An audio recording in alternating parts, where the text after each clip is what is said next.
We're back with Sam Roberts Show.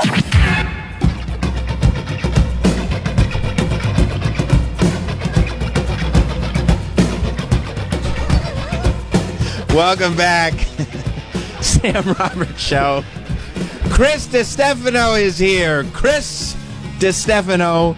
You know him from the History Hyenas, Chrissy Chaos.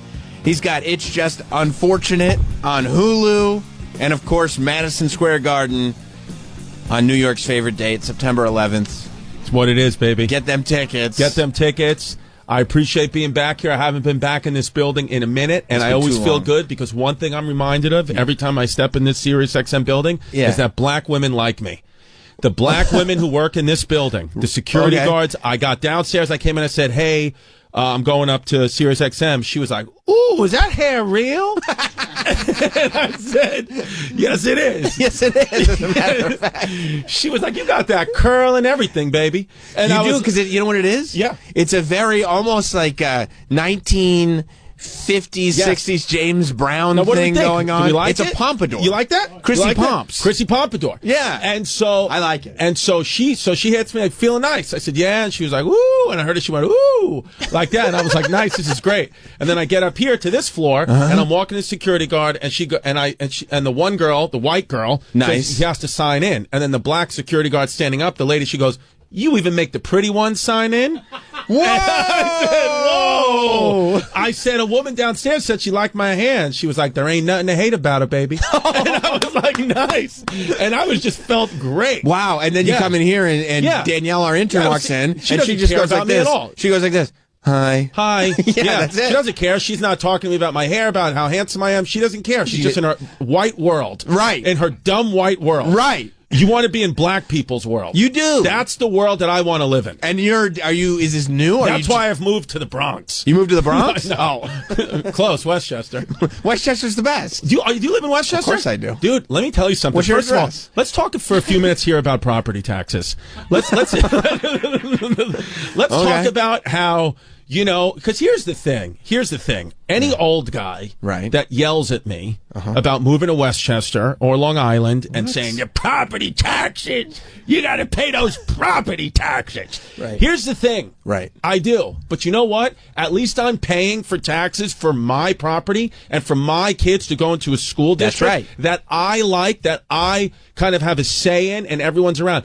Because when I'm living in New York City, I'm still paying taxes, by the way. You pay 4% more living in New York City than you would in Westchester and Long Island. So there's that right there, okay? Whoa. So you could suck my ass, H&R Block. That's right. I know that. That's right. Take that to the bank. Yeah, take that to the bank. Yeah. And then you're paying for taxes of a city of some of these things I haven't approved. No. Some of these things, like, for example, I'm parked right out here right now, and I told Travis I'm going to do a little test right now. I'm going to do a little test because I'm paying 4% more taxes, still active New York City resident, to see.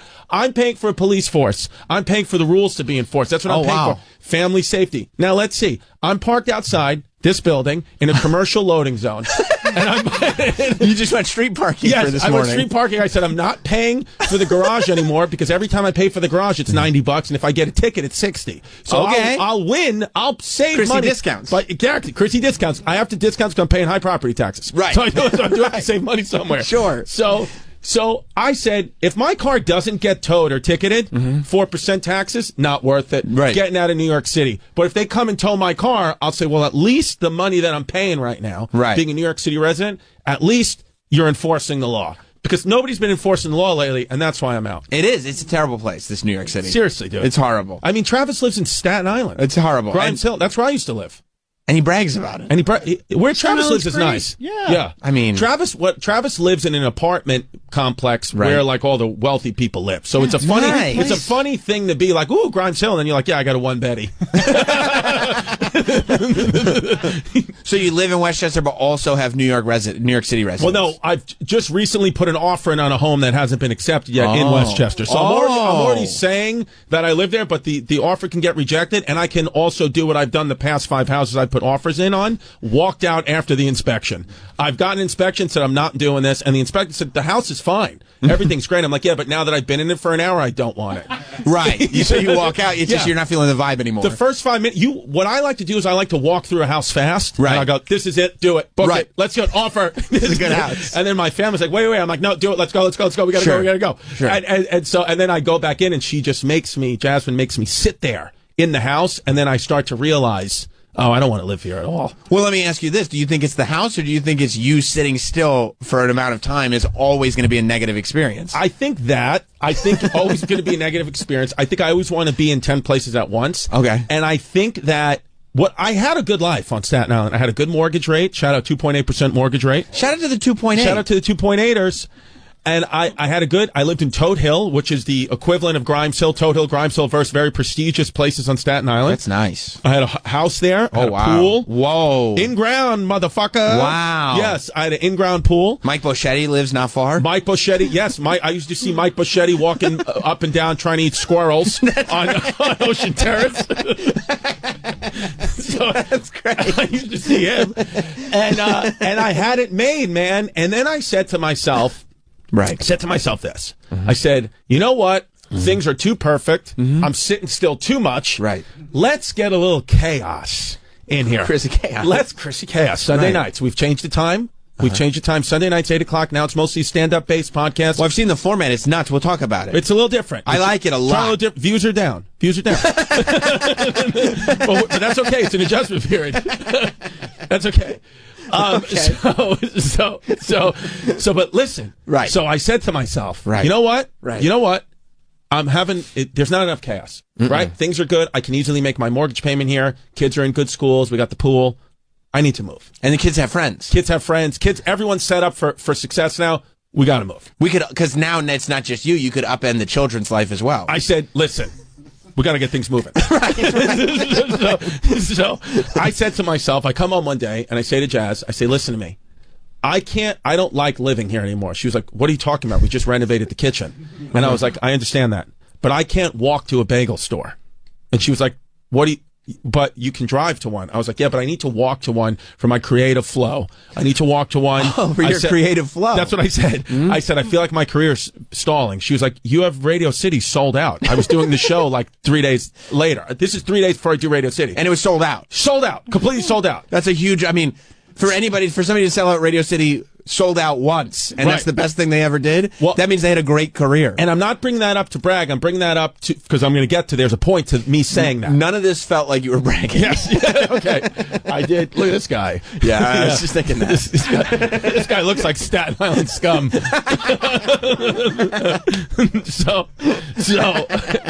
That's Mike. So I bring that up. Yeah, okay. yeah. So because Yeah. I had this is all happening in September of 2023. Now Perfect. September. Oh, so you're fresh out the pandy, too. Fresh out the Pandy Wendy, September 2023. I have Radio City sold out on a Friday night. Very next night, theater at Madison Square Garden sold out Saturday night. Right. So this is a big New York moment for me, right? I'm a New York kid. This is like 10,000 tickets we have sold in a weekend. This is amazing. In iconic venues. In iconic venues. Now, this is Wednesday of these shows are Friday, Saturday. Wednesday, I walk in and say, we're selling the house. Perfect. We're selling the house. Perfect. She was like, I don't think I said, I need to walk to a bagel store. So she's like, all right, like, I don't know. So literally, I'm calling my real estate agent, who we had just bought the house from 18 months before that. I said, for sale sign, bring it over tomorrow. I want to get it going. It's got a brand new kitchen. She was like, didn't you guys just do the kitchen? And I said, yeah, property value just went up. She was like, that's true, but why do you want to move? I was like, are you going to put the house up for sale? Find the next person. Yeah, am I going to have to explain the bagel store thing to you, I was too? like, I can't walk to a bagel store. You sold me a house. I can't walk to a bagel store. You're the asshole, not me. So are there good bagel stores in Staten Island? pretty good. Yeah. Absolutely. Just drive. How long is the drive, would you say? It was, I actually timed it because I will get to the point of the last 2 years of my life have been miserable. No. And my life has been turned upside down. And it's all obviously connected to these decisions that I made in 2023. Interesting. But the bagel store, and here's how good that bagel store was. Yeah. I've now driven multiple times from my house in Queens back to that bagel store on Staten Island because I missed the bagels, which is a 2-hour drive with traffic. So, Good bagels. good bagels, though. That I was from my house on Staten Island to this bagel store that I love. It was a 80-second drive. Right. 80 seconds. 80 seconds. Yeah, 80 seconds. That's with traffic and stoplights. If I did it in the middle of the night, 30 seconds. 30-second drive. So anyway, I do these shows, right? We sell the house. Okay, we move from a 5-bedroom home with an in-ground pool on Staten Island to a 2-bedroom apartment in Queens. Perfect. The movers. That's probably easy for the kids too. They're like, oh, this is how we're gonna live now. Well, the kids, my oldest daughter thought it was like a weekend thing. She thought it was fun. Like, she thought I was joking. Like, she was like, oh, like, she was telling her brother, she was like, Daddy's doing like a thing where we moved everything into this, and then we live here, and then we'll move back. Like, she didn't understand. She was like, we're going back to my old school in Staten Island. And I was like, no, we're not. We're in a new school. How old is she? She's 9 now. She was 7 back then. So at 7 years old, she was like, well, this is too absurd of a premise for an adult to do. Clearly, this is a joke. She was like, this is a bit. This is a bit. Like, you know, like Dad's friends with comedians. Like, this is a bit. Right. And so she... So anyway, so we moved to a 2-bedroom apartment. Perfect. Even the movers who moved us from our house on Staten Island to this apartment, the guy goes, did something mess up? Well, and I go, well, no, what do you mean? He goes, but you had that house. Why are you living here? And I was like, oh, because we're renovating an apartment building across the street, which was true. Okay. We had bought an apartment building, a duplex apartment across the street. So it was a nice 4-bedroom, 2-floor apartment, because I said I got bagel stores everywhere. I can walk to the train. You love bagels. Love bagels. I can walk to the train. I'm living back in Queens where I was raised. I'm close to Citi Field. Okay, we can do everything we need to do. We love the Mets. Love the Mets. So I said we can do everything we need to do. Right. So, but the mover was like, oh, so you were moving, you got another apartment? So you moved from that house to that apartment. And I said, yeah. And then he goes to me, you trying to get a divorce? And I was like, no, it's going to be good. It's going to be good. He was like, all right. So like, you know, and then we left, and then literally we got it. And I'm trying to sell this. I'm like, this is going to be great, blah, blah, blah. And then we realized that I have 3 kids. So one of my stepson had his own room. Then my daughter and her little sister had the other room. And then I realized that the bed our bed wasn't going to fit in the 3rd room. Sure. So we had to have our bed in our living room. So we went from a 5-bedroom, fully renovated home to now our bed's in our living room. And then the number one thing that is not okay with my fiance, the number one thing that is not okay with her. She's from Sunset Park, Brooklyn. Okay, grew up in what she considers the hood, even though I respect Puerto Rican people. Shout out to EI. Mm-hmm. She calls it the hood. She's Puerto Rican. Mm-hmm. She cannot handle roaches. Cannot handle roaches. Can deal with mice all day. Roaches, it's a trigger from her childhood. She cannot handle it. Okay, she grew up, The very first night. Right. I'm talking about night numero uno. Spanish-speaking audience. Shout out to them. Shout out to Sunset Park. Numero uno. We are sleeping on our bed in the living room. No. And a roach crawls across her forehead. On the bed, on the forehead. On the forehead. Do you know the level of infestation that has to go on for a roach to be so brazen? They're like, well, I have to get from point A to point B. Let me just cross this forehead. On the forehead.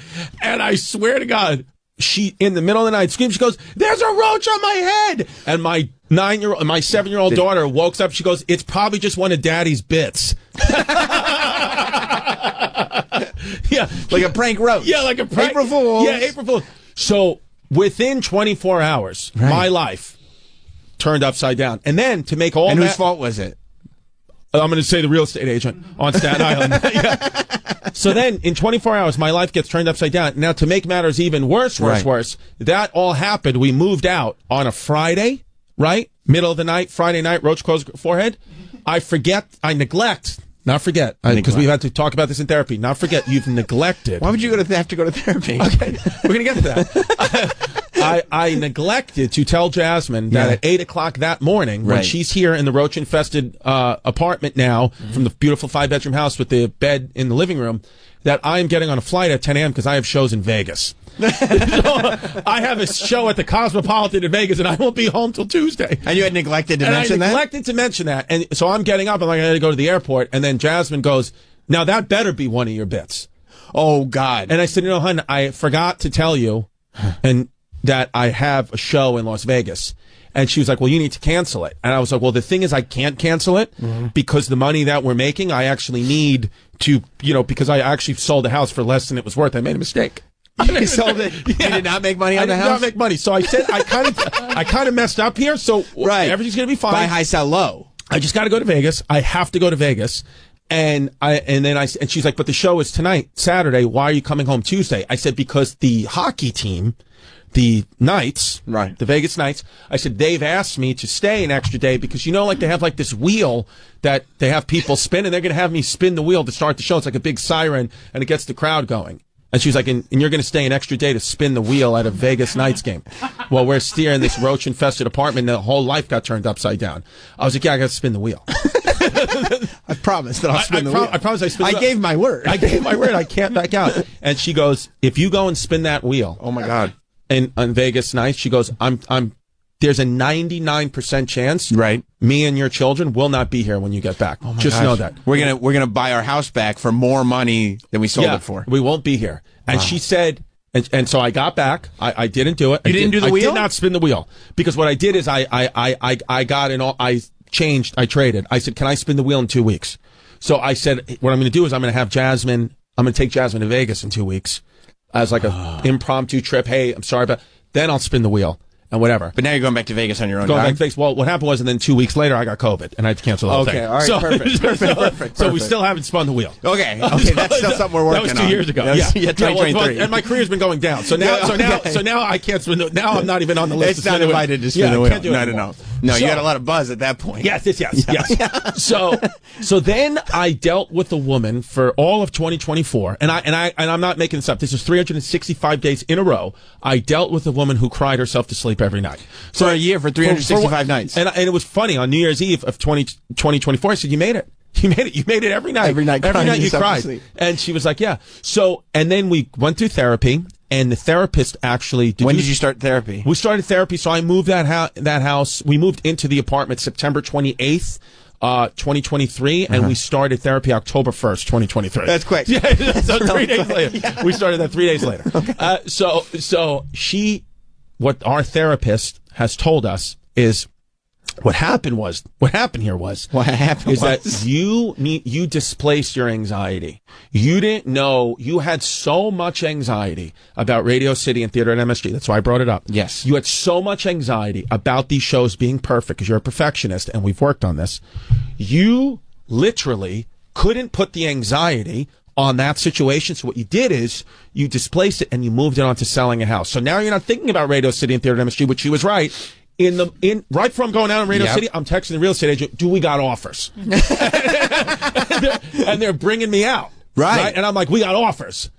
So now you're not even thinking, because this moment is so big for you. Yes. Stand up is something that, as long, I've known you for 15 years. Yeah. And this is all you've been working towards. Mm-hmm. It's happening. Yep. And not only is it you need it to go perfectly, but just the gravity of the moment that, holy shit, this is actually happening is so massive that instead of dealing with it, you upended your whole family and sold your house. 100%. That's why I did it. Interesting. And so now we've been, so we move out of that roach-infested apartment. And why? Because there was roaches on our foreheads. Gotcha. And then remember that little piece of the apartment that we had that I bought? Like that I bought the duplex that I bought? Yeah, that fell through too. No. Yes, that fell through too because they looked at my career and they said, we don't understand how you get money one month and then no money the next month. They said, I'm Chrissy Chaos, baby. It's being a comedian. I buy, sell them a mover, a shaker. And they're like, that's fine. So because this is a co-op, and we need to see proof of funds. So we need to know that your maintenance is going to be paid on time. So the only way we're going to let you move into this house is you have to give us, ready for this, buckle up. Okay. 10 years of the maintenance money up front. Yes. 10 years? 10 years. That's how much they had no faith in you. I said, do I get interest on that? It'd be in the market. Very I said, smart. nope. It's just going to be an escrow. And this is the money that we have. And you will not get it. I said, okay. So in other words, 10 years of the maintenance up front, fine. Crazy. It's a credit then. I'm not paying, you have the maintenance money. No. That's 10 years over here.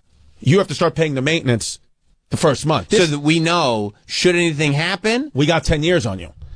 You'll only get that 10-year maintenance money back when you sell. That's insane. So I said, I guess we're not going to do it. And the co-op people go, I guess you're not. Oh, they putting that in there. Oh. They didn't want me in there. So that's the trap door. So then we move into, so now where we're currently living still is we've rented an old woman's home.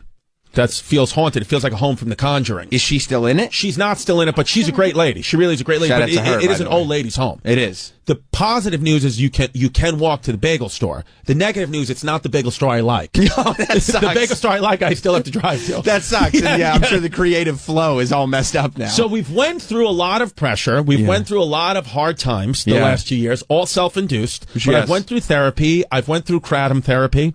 I've went through I went through ketamine.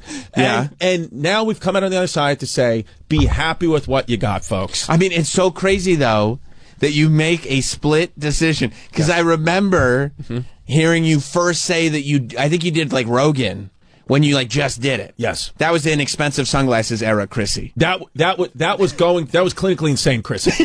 Yes. That was like I found some success. Yes. I'm gonna go ahead and lose the plot entirely. Yes. Okay, gotcha.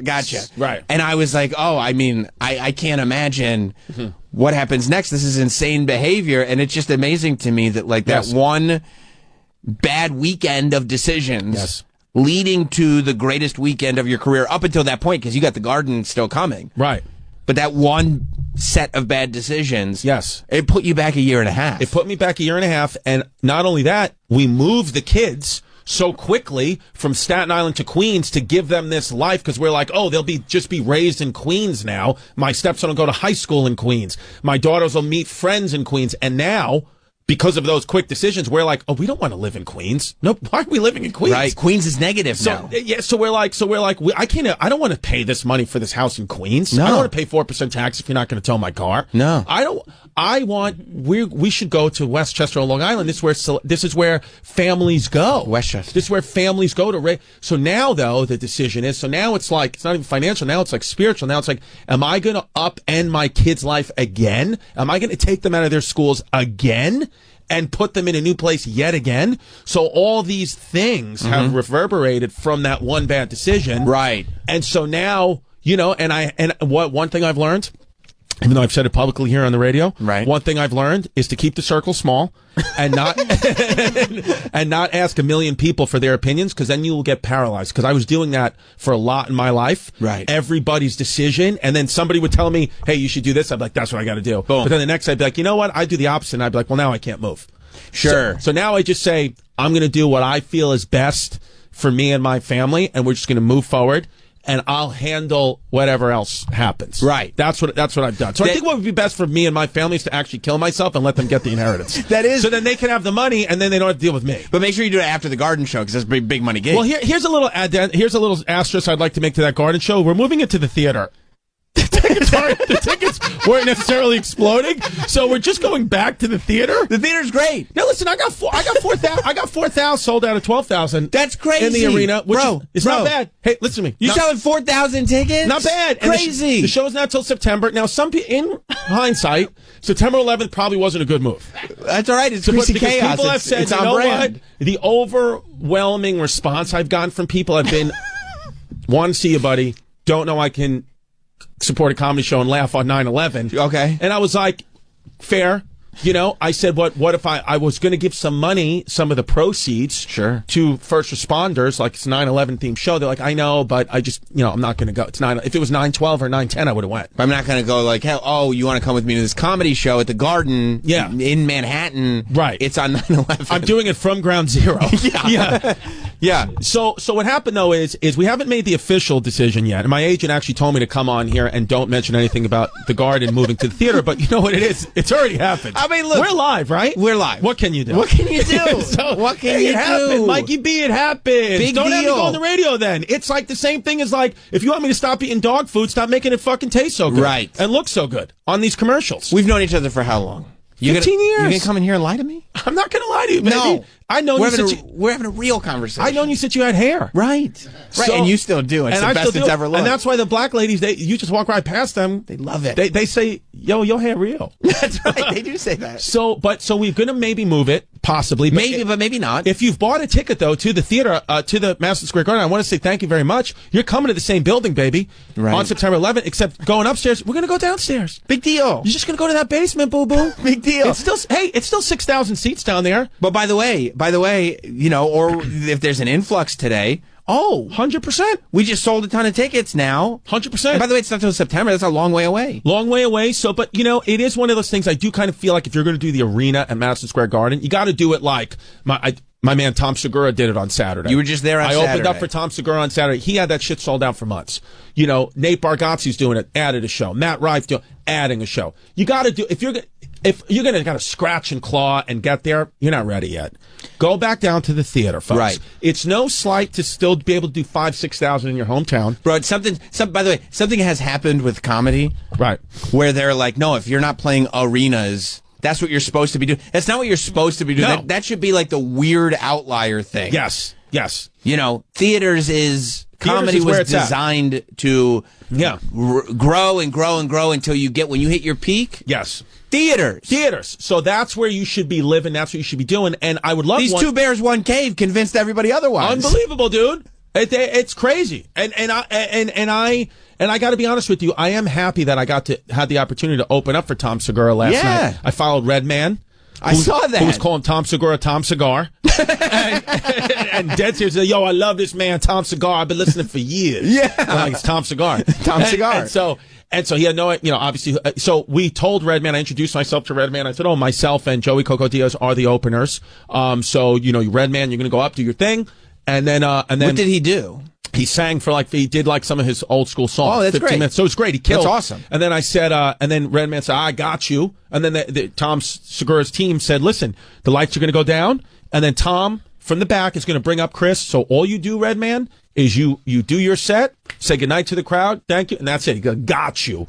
So Redman does his song. And then at the end of his song, he goes, now, y'all ready for the man you came here to see? Okay, no. Y'all ready? No. And then he goes, give it up for my man, Tom Cigar. And so Tom had to get on the Voice of God mic and say, no, Redman, no, it's not time yet. We got the openers. And then Redman comes downstairs and goes, yo, I forgot about y'all. And then gave us both pounds. Right. Didn't stay for the show, got in his car and left. Didn't come to the dinner, just walked out. And I respect him for that. But what I wanted to say is I'm happy that I was able to do that show to open up for Tom and hit the stage at MSG because I had no pressure. I had zero pressure on me. Where even when I did Radio City and theater at MSG in 2023, before I sold the house, I don't even remember it. It was like a blur because I was so nervous about where this 15 minutes, do your hits, then I get to watch Tom Cigar do his thing. Yeah. Brought up Joey Coco Diaz. Oh. I felt every second of Saturday night. I felt like, wow. So I'm almost thankful in a way because it's looking like it's not going to happen for me at the arena 9/11. It will happen in the theater. So it's looking like I got to touch that stage. And by the way, maybe you will again. And maybe I will again. Here's the good news. The good people at MSG have told me, hey, listen, you move it to the theater, it's all good. This doesn't affect your chances of getting to do the arena again. It's just about tickets. I had my manager at the time thought that I could do the arena at Madison Square Garden and also Forest Hill Stadium, which is 14,000 seats, on the same day. He's on the same day. So we would call that is an oversell. That's what we'd call that one. Because I'm sitting at 4,000 tickets right now. He thought I could do 40,000. So what your boy's going to do is I'm going to go back to the theater. And here's the good news. If I go back to the theater, now I can come up. I can play Tarrytown Music Hall in Westchester. Well, I love Tarrytown. I could do the Paramount Long Island. I could do Count Basie in Red Bank, New Jersey. These are great venues. We could do what we like to call the tri-state area. We love the tri-state area. I could come back to the tri-state area, folks. Yes. Where I couldn't if I was just doing the arena. Everybody in the tri-state would have to come see me. Oh, that's contractually obligated. Can't perform within 90 miles if you got a show on at MSG. Unless you sold it out, but I wasn't going to sell it out. You weren't? So now, I was not. Okay. But now if we move downstairs, if we go downtown to the theater, now we sell that out. We're already sold out at the first configuration of the theater at MSG at 4,000. I could just fucking lob it off there and say, you know what, we're done. That's what you see. That's my New York show. Boom, September 11th. But guess what? September 15th, come see your boy, Tarrytown Music Hall. Come see your boy, Paramount Long Island, Count Basie. That's great. Foxwoods. Plus, you don't have to worry about, the theater at Madison Square Garden is a huge gig, and you have to worry about it because you already sold 4,000. 4,000. You know what? Sabrina Carpenter will be upstairs. I'll be downstairs. Big deal. That's Sabrina Carpenter doing her thing. You know who I saw at the theater at Madison Square? Ricky Gervais. Exactly. Come on. Exactly. Come on. And it's like, it's already, dude. It's better. Here's the thing. Have I already not fulfilled my New York City dreams? Radio City already did it. Theater MSG already did it. 2 Puerto Rican kids already did it. Already did it. I'm New York, baby. You're as New York Live by as the it bagel gets. store. Right. Look at my fucking hair. You got the Islanders logo on your jacket, but it's like the 94 Islanders logo. Exactly. 95, like the Fisherman logo. I have to do the arena? Let Tom Segura do it. He's going to have a blast. That's it, dude. At the time of his life up there. It doesn't matter. No. It doesn't matter. No. You know, man. And we'll do a Staten Island thing. You know, like when we do the theater at MSG. You know, Tom Segura at Red Man. I'm going to have fucking... Right. I'm going to have, you know... Sure. Mike Bichetti. Mike Bichetti. Yeah, I'll have Mike Bichetti open. Yeah. I'll have... He'll be flossing squirrel out of his teeth. You know? Yeah, dude. I'll have Ghostface Killer come out. Ghostface from will the come Wu-Tang. out. Are you kidding me? Why not? I'll have Little Mo Mozzarella come out. Right. And start throwing semolinas at people. Right. Why not? Why not? Have a great time. I gotta, you know, so. Plus, it's you, it's Chrissy Chaos. Right. But with that being said, you know, and I also do have to move it for financial reasons because I don't know how I'm going to afford those property taxes in Westchester. Right. So if I'm not selling tickets, because the thing is, here's the thing. If you don't sell all those tickets at MSG, you're going to lose. You're not only going to lose money, you're going to owe them money. Right. So it's like, no, dude, why don't we just all... Because imagine selling 5,000 tickets, you're playing at Madison Square Garden, everything's good, and you're like, hey, you owe us money. Yeah. And that's the other That thing. sucks. I got to feel like a loser for selling 5,000 tickets. Come on. That's a bad... Can't do it, dude. Nope. Can't do it. That's a bad spot for comics You to know? be in. To somehow be convinced that you're less than... because 5,000... Are you kidding me? Come on. 5,000... Can't be negative. Go back to the old days. Remember when you sold out a weekend at a club? That's it. Dude, I did comedy for 8 years before I'm talking about headlining on the road. First thing I ever did headlining on the road, 2014. I went till 2021, so 7 years. 7 years. However many weekends that is in a row, maybe 300 weekends in a row, not one sold out show. The very first time I ever sold out one show was 2021. Did you get nervous before you would go to every club going like, holy shit, I don't think we're selling tickets? Like, this is... No, because you just start to accept. It almost would be fun. I would go the other way. If there were too many people there, I'd get nervous. Because you're not used to I'd be this. like, this is crazy. I can't vote for all these people. I think they have the wrong idea of who I am. My agent would give me these deals because the way it works with comedy is like you'll get a deal and they'll say, we'll give you this guarantee. And if you sell out, you'll get this. And I would always tell them, just cross out that if you sell out part. What's the guarantee? What are they guaranteed? What am I guaranteed to make? Because I can't factor in on the off chance you sell out because it's not going to happen. Right. Let's heavy up on the front side. Yes. Yeah. Yes. So now you got a chance. Now I got chances. If I pick the right venue, I could sell. Yes. So it's good, dude. It's great. I feel like now I've been in the game long enough where I feel like I've now, to my fans, cemented a place where they'll fuck with Chrissy. If you're a fan of mine, you'll come with me. You'll be okay. And I think being unapologetically yourself. Yes. Has made it so you've got this fan base that is like, no, we love the chaos, we love Chrissy D. That's who I am. Yeah, that's just, you leaned all the way in. I do want to apologize to some people who did buy front row tickets at the arena at Madison Square Garden who are paying top tier to now see me at the theater. But it's going to be a better show. But it will be a better show. You're still in the front row, you'll be closer to me than you would at the arena. Right. But it's just what happened, and I have been told by Live Nation that I can't give you your money back. So, and that's on me. That's what it is. But by the way, it is what it is also. It is what it is. That did say right there in small print that these tickets are final at proof of purchase, and it's just what it is. And in the event he moves it, it's just you're going to have to just deal with that. Yeah, has every decision you've made turned out great? No. Hey. No. So? At least you guys have a house. Right. Right. Remember that Staten Island house? Yeah, with the pool? Yeah. Yeah, and I remember, and I sold, and here's another fun thing I did, is I sold the actual, handover of the house of when I sold that house was October 7th, 2023, and I sold it to a Palestinian family the day that Palestine invaded Israel, and all my neighbors in Toad Hill were Jewish. So Bye. So the doctor who lived across the street from me, I swear to God, sent me a text a week later. He was like, literally October 7th, you moved in the people we're at war with across the street. And I was like, that's how I roll.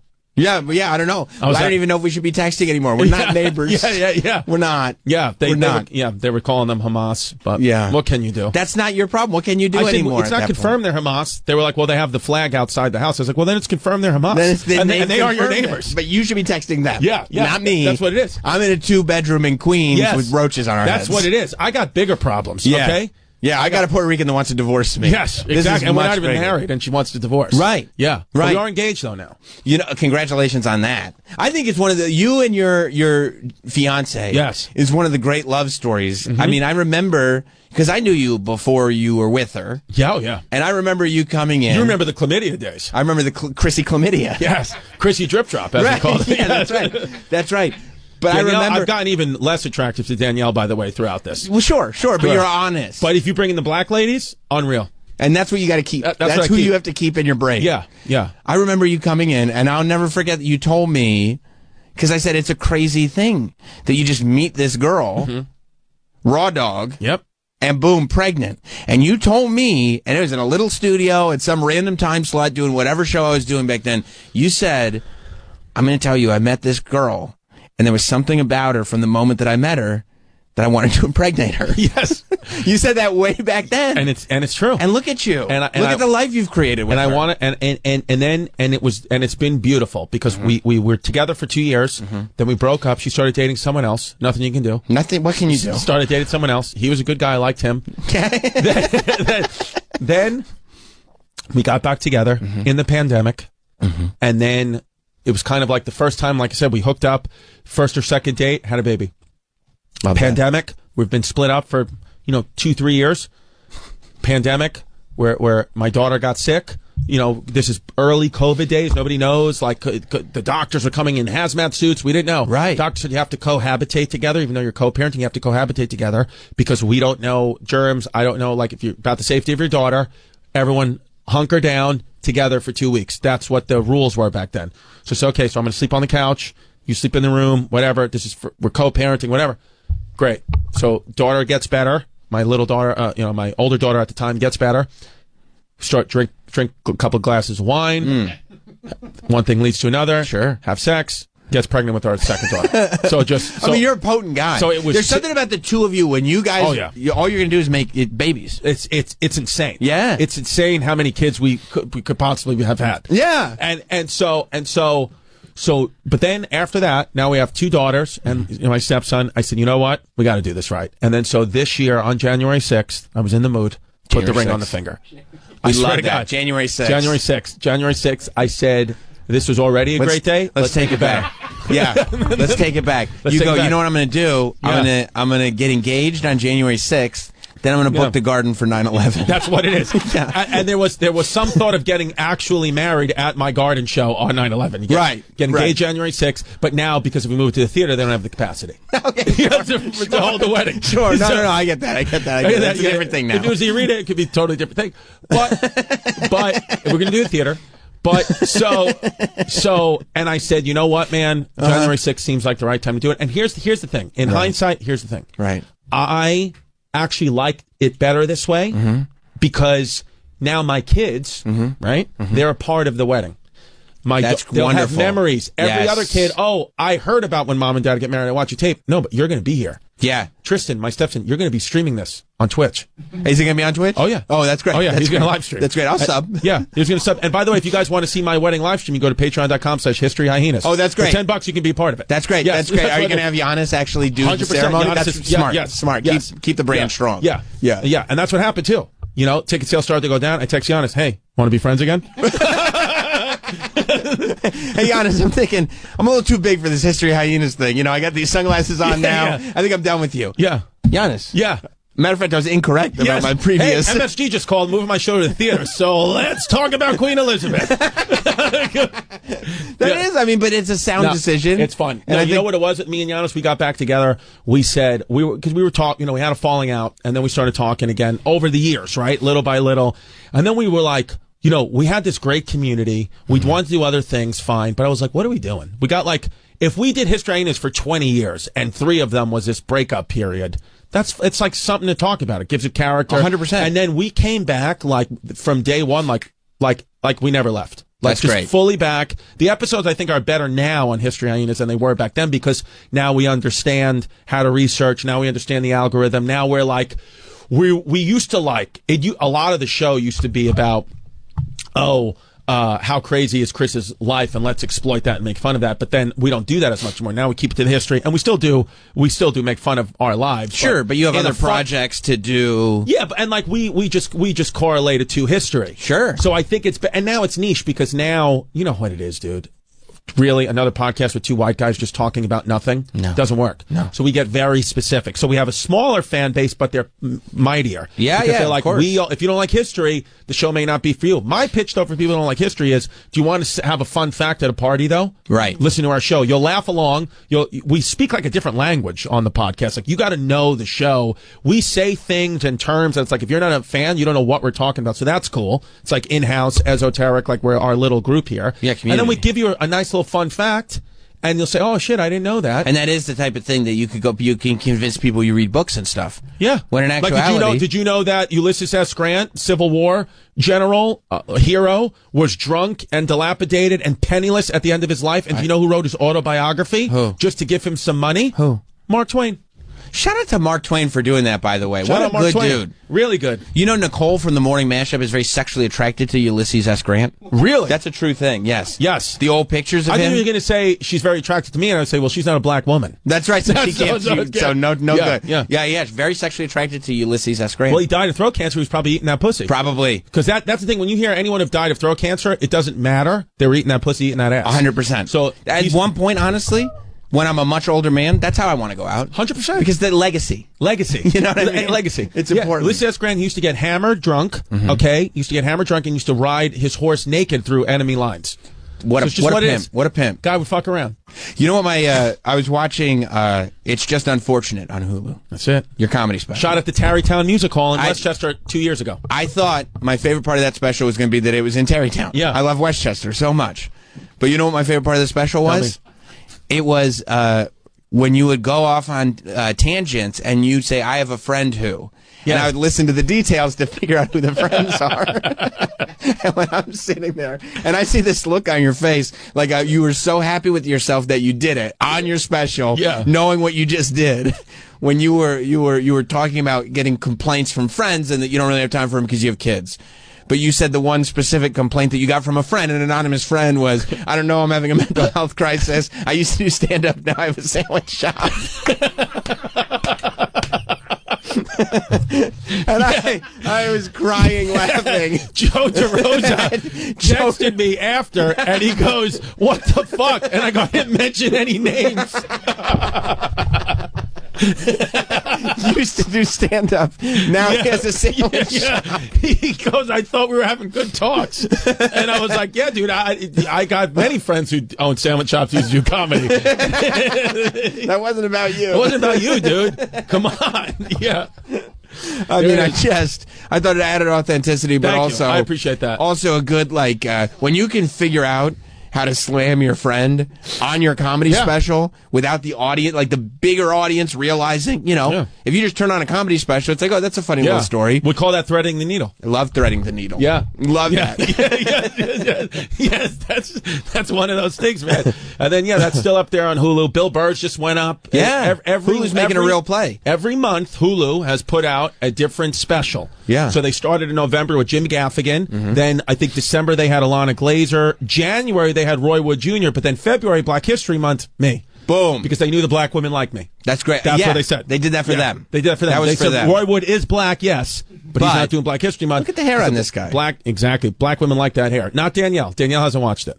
But the security guard, she's Caucasian. They watch it. She's Caucasian. She's not interested. No. She's watching Bill Burr. She's watching others. That's right. But black women. She likes Roy Wood Jr. She does like Roy Wood. I bet she does. Yeah. But what? Black women. Are you kidding me? I'm actually very excited to leave this building because the way that I feel when I leave is great. Because I definitely don't get that at home. Will you say something to her on the way out? Like, hey, you know, thanks for helping out. I would say like you made me feel good or something like that. You will tell her that. I'd say I would kiss you on the lips, but I think this is a cold sore. That's smart. Because then she's going to know you're sensitive too. Yeah, it's going to sensitive. And it's like, just get it out of the way. I do have herpes. You don't get compliments at home? No, I get more of When are we buying the house? When is this nightmare going to end? Sure, I get more that. of that. So if you want some It's cultures, been 2 might years of consider a that- nightmare. Might consider that a compliment. It depends culturally. Everyone's different. But here in American culture, when is Yeah. this nightmare going to end is usually not a good thing. No, usually not. My 3-year-old loves it. My 3-year-old's like, she's just on my side. Cool. She loves. Yeah. She loves it. She doesn't know what's going on. There's She's having a just good action. time. We're going to the park every day. Right. My 3-year-old we just sit there, and my 3-year-old likes to watch CSI, and that's what we do. That's CSI. She likes to watch that. I didn't know that was like a show for 3-year-olds. You know the show Yellow Jackets, where they land in the woods and eat each other? Of course, I love that. Obsessed, my 3-year-old. The Loves it. 3-year-old loves 3-year-old Yellow watches it. Jacket. She loves to watch people eating each other. No, yeah, that's weird because Yeah. sometimes I have The Office on, and I wonder if some of the jokes are a little too much for my 8-year-old. No, yeah. So the 3-year-old watching Yellow Love it. Jackets is a we wild were watching thing. David Blaine the other day. David Blaine's got a good show out on Hulu. He's got a show? He's got a show. It's called Do Not Attempt or something like that. It's great. And there's this one thing where he's putting a sword that's on fire up his nose. Mm-hmm. And my 3-year-old turns around and goes, "You can't do that." You're I was like, "You know, right? bet. I can't. I can't." I said, "You know what I can do? Mm-hmm. Move my show down to the theater. I could do that all day. That's a magic trick. Hey, you want to see a magic trick? Yeah. Look at this. Boom. You think I'm in the arena? Bang. Theater. I'm going to sit there and pack Madison Square Garden Theater. Theater. Yeah. So what I was thinking about doing is making a promo to announce. My agent says you don't have to announce that you're going to be in the theater because everyone's just going there. I said, yeah, but I have to. Come on. I have to say Right. that I'm going to the theater. Because we all heard the arena. You were so loud about it. I know. Well, you have to be. Hey, you ever? I love that promo you did with the kid, and you play your dad, and I'm going to continue to do those. You We're just should. going to, at the end of They're it, ... Theater. Theater. I love, by the way, if that's the name of the show, ... theater. Yeah. We'll change the whole Live thing at around. Madison Square Garden. I would wear a shirt. It's like Chrissy D, live at Madison Square Garden. ... Theater. Yeah. So that might be the merch. We've discussed this. And dude, hey, I'm the guy. I'll do promo. I'll say I'm going to the theater, and then I'll just have someone cracking eggs on my face. Egg on my face. Have someone That's make an fun. omelet on my face. That's fun. You'll do it. I'll lean into it all. My in. agent said, don't mention it. I said, well, It's too late. mentioned. It's on. I thought that this was taped. It's not. We're out there live to the airwaves. Yeah, it's not taped. Yeah, that's what it and is. the fact that it went out live means that when the tape version comes out, still not cutting it. Not cutting it, dude. Can't do it. And so you gotta, what is this guy just reading a book? He is. He reads a book while the show's on. When he gets bored, he reads. What the hell are you shouting out Muhlenberg College for? Well, we need representation. Small school. What are you reading? This is the list of drops to grab from the show. Oh, got it. All right, Right. that's good. You probably said a lot of funny stuff. I'm in here doing Madison Square Garden theater, and you're Theater. reading drops. Herpes, chlamydia, Nicole, Ulysses S. He's Grant. listening. No genital herpes though, just on the lip. Oral. If that is a confirmed cold sore. Yeah. But yeah. it could not be though. I asked ChatGPT, and it said it could be, it could not be. I've been rubbing it down with Vaseline, and I'm seems like I'm okay. What do you do with when you pop a cold sore on a lip? Do you kiss the kids or you don't kiss the kids? Don't kiss the kids. Smart. Oh, that's great. I don't want to give the kid. I don't want to give the kids a cold sore. That's great. Yeah. No, that's smart. That's smart. You got to be, because some people Right. selfish. They don't care. Selfish fucks. Yeah. And then these kids, they get these cold sores when they're little kids, and then boom. Ready for this? Yeah. Wow, there it is. Nice. There it is. That's dedicated to everyone. That was everyone around. That was yeah. for everyone. Yeah. Danielle Yeah. doesn't like this. I apologize. Well, it's okay. You okay with that? I apologize. I wasn't even looking at what you Okay, sorry. He passed I was kind of gas. I was He passed a little gas. Oh, Yeah. why would I mind that? I don't She know. passes a lot of gas. She's constipated. It happens. Right? Right. Absolutely. Right. Adjusting is sometimes a necessity. You get a colonoscopy? No. You got to get it. I urge everyone. I've gotten 2 already. She's I'm 22 40. years I've gotten old. 2. You're 22? Yeah. I mean, that's a mean thing. Never too young. Oh. No, never too young for a It's just the way you colonoscopy. said that. You're 22. That's Yeah. like, that's mean. You know what I mean? Oh, no, but I didn't mean that. I didn't mean I That's guess how it came across. Ask me again. Do it over. okay, she's 22 years old. Wow. Wait, that's worse. You made that a little worse. Sorry. You made that a little Oh, worse. wait, do it again. Do it again. Okay. Do it again. No, Danielle, she's only 22 years old. Hey. I think the first one was fine. Okay. Okay, the All right, do it last again, one was do a it little again. creepy. I wasn't Yeah, even a You're 22. Ew. Right? Yeah, No? I don't think so. 22, that's a great age. Do you know that at 22, Alexander Hamilton from From the musical. Yeah. Alexander Hamilton from the musical, the Colonial Army. He was a general in George Washington's Colonial Army fighting the Redcoats at 22.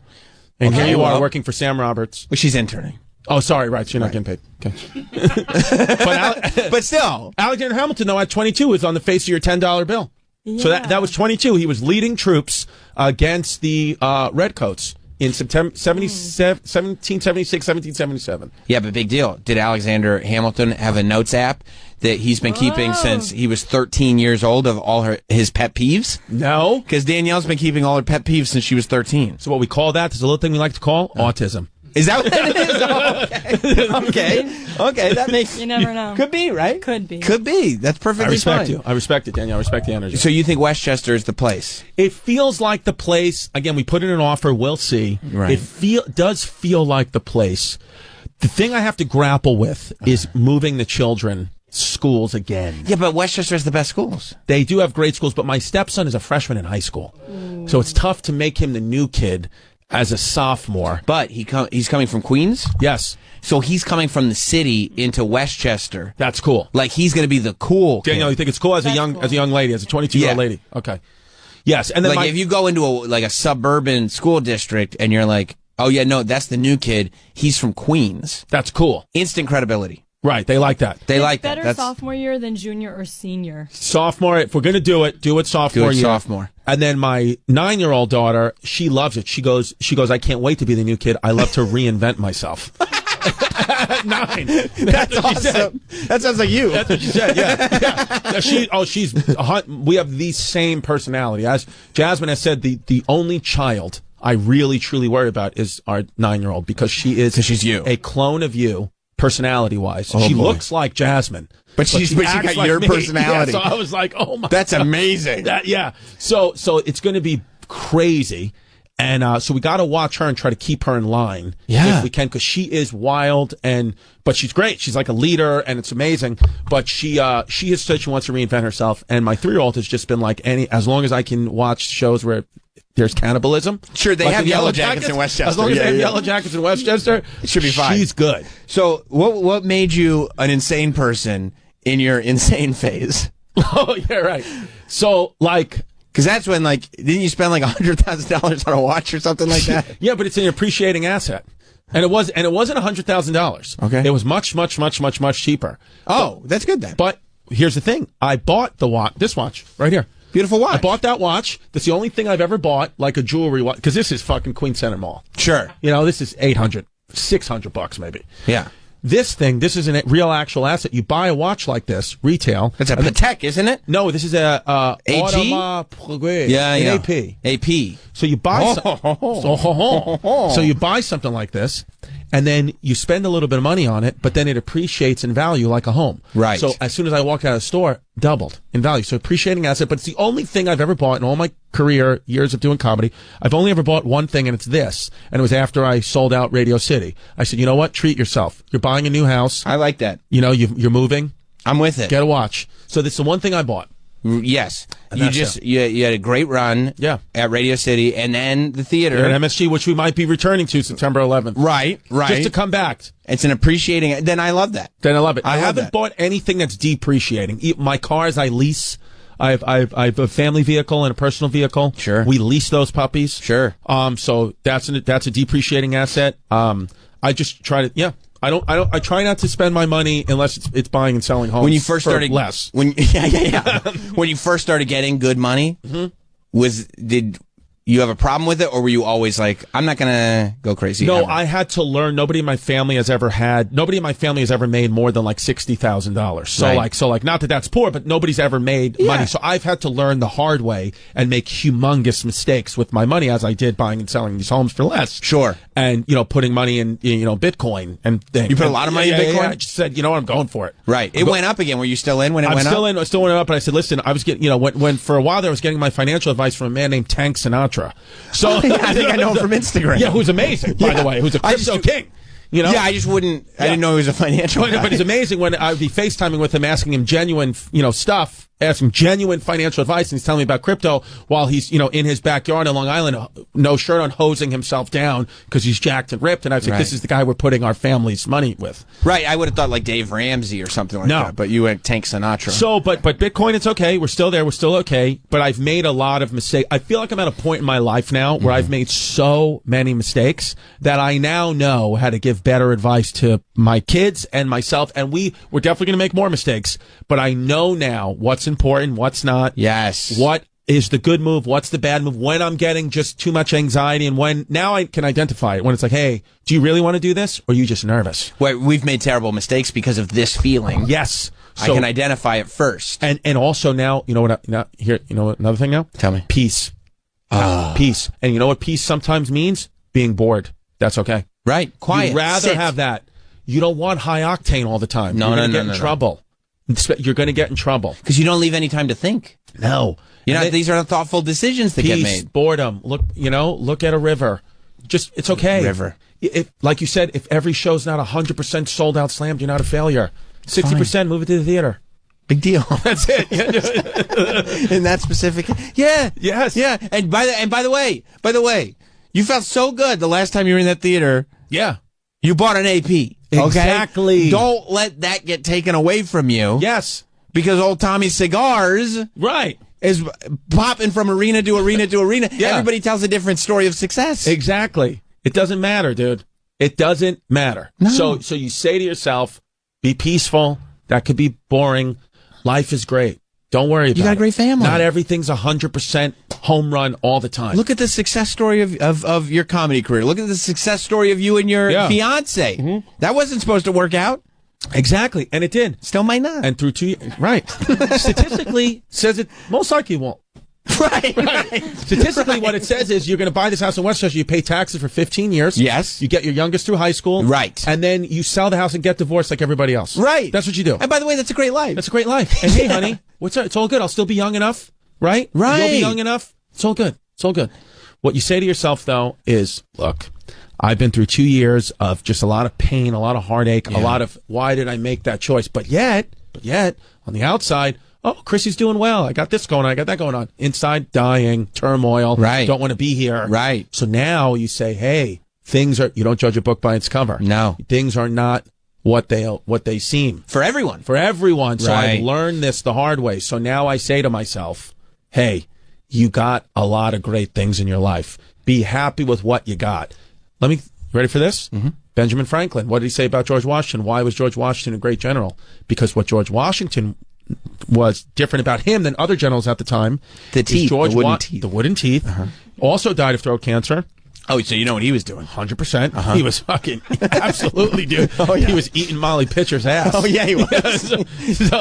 So what you say to yourself, what George Washington said, what Benjamin Franklin said about George Washington, and you take these words and you move forward with them, is George Washington, his thing was he saw things as they were, not as he wishes they were. So rather than other generals would say, I'm not going to retreat because I wish that we were doing better, where George Washington saying, no, we're going to retreat because we're not doing better. Right. We're going to lose, so we need to retreat. I wish I was sold out at the arena. Guess what? I'm not. We're going to retreat. We're going to retreat. Theater. George Washington. And on September 11th, you're going to be able to look at a sold-out room Yes. of people, full of people having fun, Yes. instead of looking at a bunch of empty seats going, Right. I'm going to lose my shirt on this. Right. Because this is something they probably taught you at Muhlenberg. Right. Winston Churchill. Success is not final. Ready for this? Failure is not fatal. Fuck. The courage to continue, that counts. Boom. That's it. That's Boom. History Hyenas right there. And that's what they got in Westchester, too. Do I got to let you go? yeah, what time is it? I got to go. It's 10:25. Yeah, I got to be at the podcast 5 minutes ago. Okay, yeah. Giannis is sitting there waiting. Yeah, sorry about that. Well, get History Hyenas. Get your tickets to whichever room, by the way, in Madison Square Garden. Doesn't matter. You're coming to the same building. There'll be a security guard there telling you to go to upstairs or downstairs. 99% you're going downstairs. Okay. Get the tickets for it either way. You can That's go what to it is. chrisdcomedy.com. Get on board with History Hyenas. Check out the Chrissy Chaos podcast. It's very interesting. You're on the road. Yeah. It's almost more of a show than a podcast. And we've made it Sunday nights, and my new thing now is check in for the next few weeks because I promised my mom I won't curse for Lent, so I'm doing clean comedy till Easter Sunday. Wow. So that's clean comedy till Easter Sunday. So there is no cursing coming out of this potty mouth. Even though I know I said a couple of You said F-bombs some here, here. but specifically in stand-up, I'm not cursing. Perfect. You got to come back more often. Hey, dude, I'll come back as much as I can. Absolutely. All right, Absolutely. man. All right.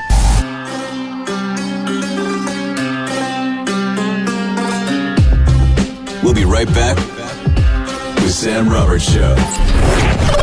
We are back with Sam Roberts Show. But so they said red dye number 3 has been banned from cosmetics and topical drug use since 1990. over evidence that it caused cancer. It was approved for use, by the way, because you asked earlier, in 1907. Okay, so they went 1907 to 90. So it had an 83-year run. And they were gonna ban it in the 90s, but then it was like just too much of a thing. So they go like, I mean, it's the 90s. You think red dye number 3 is our biggest problem?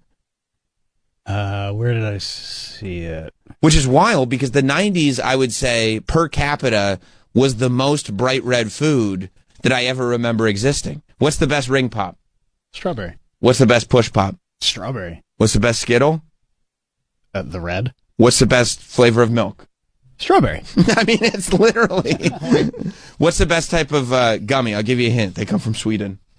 Swedish fish? Yeah, what color are they? Red. Right. Would you ever get, when they came out later, and they were like, this is Swedish fish in all the colors. Would you ever get that? No. What color would you get? A whole Red. bag? Yeah.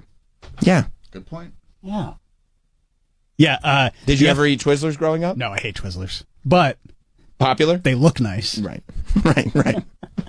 And The color really pops. I, interestingly enough, I'm 100% with you. I don't like Twizzlers either. I think they're I think licorice is disgusting. But aside from me and you, everybody else loves Twizzlers. Loves Twizzlers. Especially then.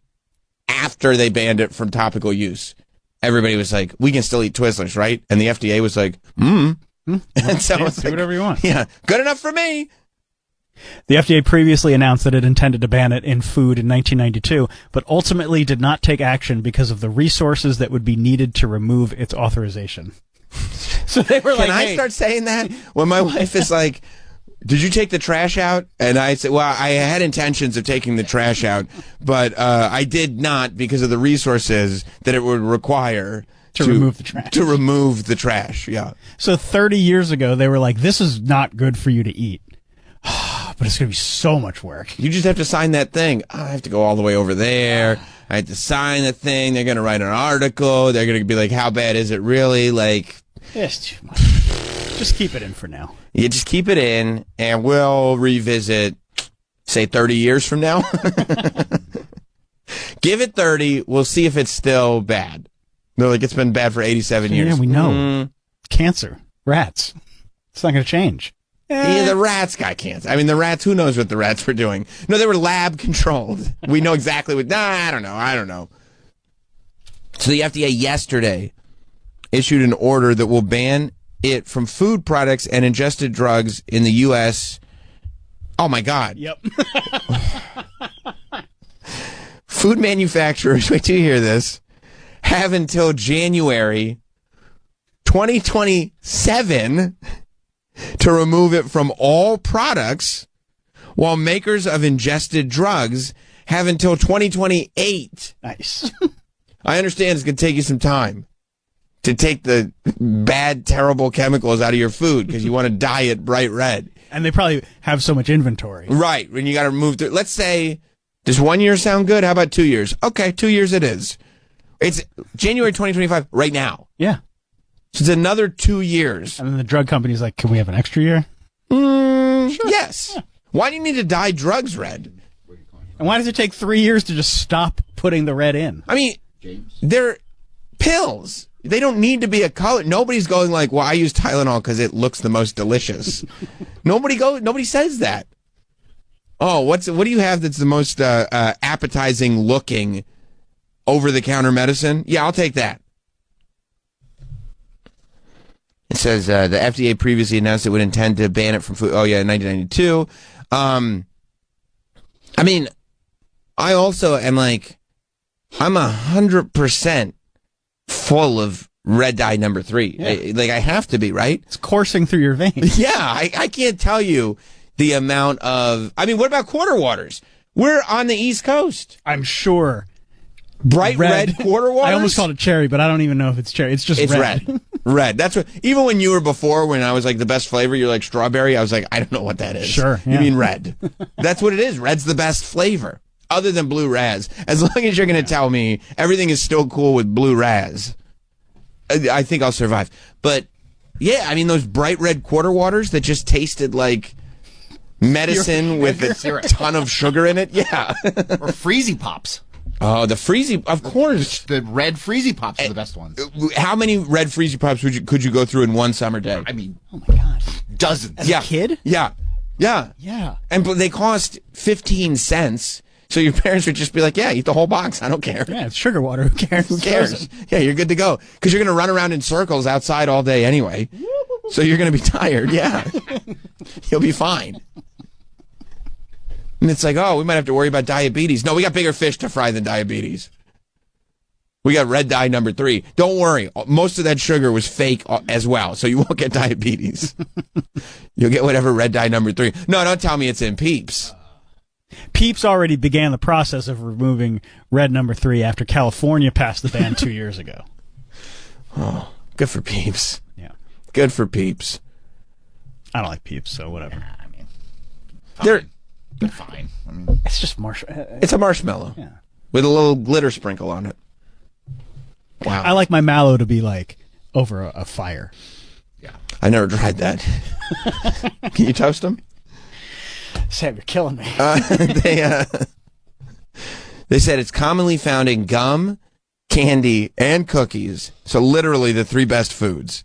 All the food groups. Yeah. And that includes, Brock's candy corn, which... Say that again? I love candy corn. You know what? Candy corn is really divisive. I know. We're lining up a lot here. Yeah. And it's making me a little nervous. I love candy corn. Hate Twizzlers. I'll eat candy corn by the handful. Oh, yeah. And was literally doing it up until this very Halloween. Good for you. Yeah. I wish There's another thing on that list, by the way, that's also divisive. I'm interested to see where you line up on. This is great. Yeah. Like, I wish they had let us know maybe in the beginning of October about the candy corn thing instead of waiting until January. Because guess what? My candy corn consumption doesn't stop in October because you could still eat the pumpkin candy corns they're so at good. Thanksgiving. Yes, of course. The brown candy, because the white, orange, and yellow candy corns are meant for Halloween. But the ones with the brown tops are still good to go through Thanksgiving. Those are just autumn candy corns. Yeah, they're harvest candies. Those are to celebrate the harvest. The other ones are Halloween. If it's a little ghost shape or whatever, those are fine, Halloween. Troy, no candy corn for you? hell no. Wow. Okay. And I can't believe licorice. If I bring in Australian licorice for you to try that I say is the best, would you try it? No, those are for grown-ups. Yeah, exactly. Australian licorice? Yeah. No. Was it? Well, I would try red licorice. You would? I'm telling you, it's the best. I mean, I'll tell you what, I would try red before black. Black is Black's for unedible. psychos. It's Yeah. unedible. It really is. It really is. It's like when an Australian person goes, you know what's great, a Vegemite sandwich. And it's like, it isn't. It isn't. Vegemite is the most disgusting thing you could ever have. It's animal fat and salt. It's gross. It's like a fatberg. That's what Vegemite is. They scrape the top off of a fatberg and they spread it on toast. That's what they do in Australia. It's weird. Okay, so candy corn, and both Halloween version and harvest to celebrate the harvest are on the list. Okay, this is bad. Brock's conversation hearts, which are obviously picking up right now because they're going to be passed around. You know, we're less than a month from Valentine's Day. Is conversation hearts? I love conversation hearts. I'm not. That's a huge statement to make. I love them. That's a weird statement to make. Why? Because who loves It's them? just pure sugar. I mean, they're fine if they're there in a box, you eat them, but like you're not, I would never seek them out. Yeah, like these I are get delicious. excited when it's like Valentine's season because it's the only time they come around. Like- It's the only time it's socially acceptable to eat them. Is that when they come around? Boom, boom, ba-na-na-na-na-na-na. I will get excited about candy corn, and I will buy candy corn in a store and just eat it myself. Can't say that about All right. conversation hearts. Okay. If there are conversation hearts around, I think I'm more like you. If there's a box, you're like, okay, fine. Okay, Like I'll if I have. put a bowl out for company, you're Sure, going to have a handful? I will, except they're different flavors. Yes. And so, like, I'll be eating these conversation hearts, and then I'll pop one in, and it's like a mint, and I'll go, "What the No. fuck? No. What the fuck was that?" No, if I want a mint, I'm having a single packed Lifesavers mint. That's a good mint. Yes. Good one. That single packed white Lifesaver mint is a good, especially when you pop it in and you think it's spearmint, but it's wintergreen, and it's like a nice cool sensation. And it's that also you didn't kind of like expect. candy. It's kind of like candy, but you're doing it like when I would go into WWE in their old studio, they would always have a bowl of those single serve lifesavers. Oh, I'm taking a handful. Well, I would take a couple every time, and I'd pop one in immediately, and I'd act as if I was doing a professional service because I want to come in with good breath in case I, have a very important conversation. Mm-hmm. But in reality, I was also enjoying the sensation of having candy. That's true. That's a good point, Travis. Thank you. Mike, where do you stand on conversation hearts? You like to eat those? I think there's a profound sadness if a man buys himself a box That's of right. conversation hearts. He is. And I think Travis is. Do you? I could see that happening. I could too. You think I'm going into the Walgreens and just getting a box for myself? Here's cloudy February Keep 'em in day my out on coat the island. pocket. Oh, yeah. Oh, yeah. Here's what's happened before. Travis has gone into the Walgreens. He gets a box of conversation hearts. The cute, not hot, but cute cashier checks him out and thinks to herself, what a lucky girl he's with. She's going to get a box of conversation hearts. And then before Travis leaves the store, she witnesses him opening up the box and eating them. And she goes, what a sad man. He's outside fumbling with the cellophane That's while right. a long receipt whips in the wind. Yes, because he gets the whole, she goes, do you need a receipt? He goes, I do. And he does. He gets that long receipt because he's going to go home and coupon clip and eat his candy hearts. It's a lonely life for you, Travis, and I'm sorry. You got me. Yeah, I know. Well, it's accuracy. That's it. Betty Crocker sprinkles. That's bad news. I don't know if the sprinkles that I use are Betty Crocker or regular. I don't know. I think I just buy sprinkles. You put them on ice cream. What do you do? This is a weird one. Betty Crocker loaded mashed I thought that was potatoes a weird one, too. has red dye number 3. Maybe is there cheese in them that's... Or maybe for the look of like a potato skin. Oh, Maybe. or like bacon bits? Bacon. Yeah. So You darken it. You need fabric dye to make the bacon look more like bacon? everything's dye It is. for food. It is. I saw there was a video that RFK put out, and he was standing in front of literally a table full of everything I eat, Doritos, Cheez-Its, and I was like, I'm not even watching this because I'm guaranteeing it's not a video of here are all the great things to eat. And I eat all of them, so I won't be watching this. Let's go to James in Kentucky. What's up, James? Sammy Brand Muffins. Hey, bud. Hey, you guys are talking about mints. You're missing the best mints. They're the Christmas mints, the little round ones that are like puffy that just melt in your mouth. Christmas mints. Those are great. Well, I don't think I know what you're talking you about. do. Hang yeah, on. of course you do. Like just like a peppermint. Oh, you've got to. Peppermint, but it's got the red and the white on it. Yeah. Yeah. Okay. It's really airy and spongy. Sure. But- These but guys. Oh, solid. yeah. Yeah. You know what? I like these so much that I followed like an old school candy store on TikTok that makes their own, and you can see them like it's like they heat it up and they like kind of whip it into like a rope of peppermint, and then they have to cut it before it cools down, and they make peppermints like that. It's amazing. You're right. That's a good mint. That's a real good mint. But there's that red stripe. I wonder if it's red dye number 3. Of course it is. You think so? Look, everything. It's in everything. Damn it. Thank you, James. What are we supposed to eat? I don't know. Kale? Even that. There's like pesticides and all Yeah, sorts of shit on it. Of course there is. There's DDT all over everything. And not the good kind that Jake Roberts wins his matches with. The bad kind that it was named after. Oh. What do you got? Strawberry Ensure we can't drink anymore, they said. That's what I have for dessert. What do you get if somebody orders pancakes? Scissor. That's all you sip, huh? Yes. You know, I have a boost for breakfast. I'll tell you that. A diet like that could drive a sane man berserk. Or should I say, berserk? No, more innocent times. Yeah, you can't have Strawberry Ensure. Or Strawberry Ring Pops, which I would imagine is not just the ring pop. I don't think attaching it to the ring is what makes it dangerous. I would imagine.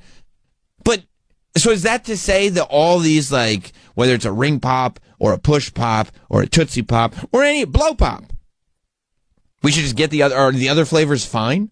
I think so. I think it's the fact that the red. The red. Yeah. What about watermelon? I haven't seen anything that talks about watermelon. I've seen specifically strawberry. Fruit by the foot, Starburst, which I guess is red, is bad.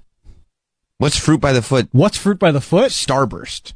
I think it's just fruit by the foot that tastes like Starburst. Which sounds delicious. I mean, I'm not above unrolling an entire fruit by the foot and shoving the whole thing in my mouth. I mean, when they made those like tie-dye fruit by the foots that was like wild berry, Yeah. it changed my life forever. And I would. I go like, and it would be a thing you do to impress your friends. You know, I can unroll this fruit by the foot. I put the whole thing in my mouth. They go, no. I never seen anything like that before. That's 3 feet. I go, yeah. Because I and knew they I couldn't do go, it. And Sam, you haven't done growth hormone yet. You're about 2'8". That fruit by the foot, that's more fruit roll up than you are. I go, yeah, I'm eating the whole thing in one bite. And that's how you get friends. That is true. I mean, look, you're not going to win them with salad. Nope. Bob in New Jersey. Hey, good morning, guys. Morning. Would any of this stand happen if the Sam Roberts candy cartel was at the height of its power? Oh, if the high school candy cartel, thank you, buddy, was still running, my high school candy business was still running, I would have lobbied so hard against this ban, because I mean, the red is what sells. This would have driven me crazy as a bootleg candy salesman in the early aughts. It was like the robber baron era, but for candy. Yeah, no. This would have shot my business in the foot. The fruit by the foot. It would have been terrible. You'll never financially recover. I'd be watching this report. I'd be like, somebody's got to shut this RFK up now. I am never going to financially recover from this. Yeah, strawberry ring pops, which I would imagine, and I'm buying my kids push pops and ring pops like they're going out of style. They loved them. I don't think they're popular anymore, but I used to love fruit roll-ups. Remember those? Oh. Fruit roll-ups were great. I wonder if it was in those. I bet. They were real bright red, weren't they? They really were. Those were the best ones. I mean, I couldn't imagine having... I mean, the grape ones were like, ugh. Remember when, when somebody would be like, oh, I got a yellow fruit roll-up. Ugh. They went right to the disgusting. Trash. Yeah. And you go, and you'd say, you know how they make them yellow? It's with P, is what you'd tell your friends. Yeah. You can either have red number 3 or P. Or I'm taking red number 3 10 times out of 10. All day. Like, look at how bright that picture of the fruit roll-up is. It's got to be red number 3. It's the best one. Are they in Gushers? I think in a red Gusher, it's literally just, like, the inside is just red dye number 3. It's just the liquid. I thought it was pure fruit juice. No, it's just the dye. They just put the dye in the middle. Sugar. Yeah, they put sugar and the dye in the middle of the Gusher. I thought it was juice sourced straight from the berry. I mean, is there a world where these things are not bright red, but taste the exact same? Because this is fabric dye. This is not what's making anything taste like anything. Is there a world where, like, this stuff doesn't look like this and and kids still go, this is delicious? I think probably not. I mean, I don't think it's like making such a difference that it's like, that looks disgusting now. Like, it's been like illegal in like Europe. And people still eat fruit by the foot there, I assume. No, they don't. They don't even have feet. Crumpets. Yeah. They have a whole different system. You go fruit by the foot, they go, what the hell are you talking about? What is a foot? No, I don't know. But the fact that their teeth are so jacked up, it means they're eating some kind of candy. That's true. So maybe you're right. Morningstar Farms veggie bacon strips. That's right. This feels like a real betrayal of trust, because you get the veggie bacon strips thinking, well, I'm taking care of myself. Like, all these people, they're doing terrible things to their hearts. They're doing terrible things to the animals. Not me. I got veggie bacon strips. And it's like, cool, enjoy red dye number 3, asshole.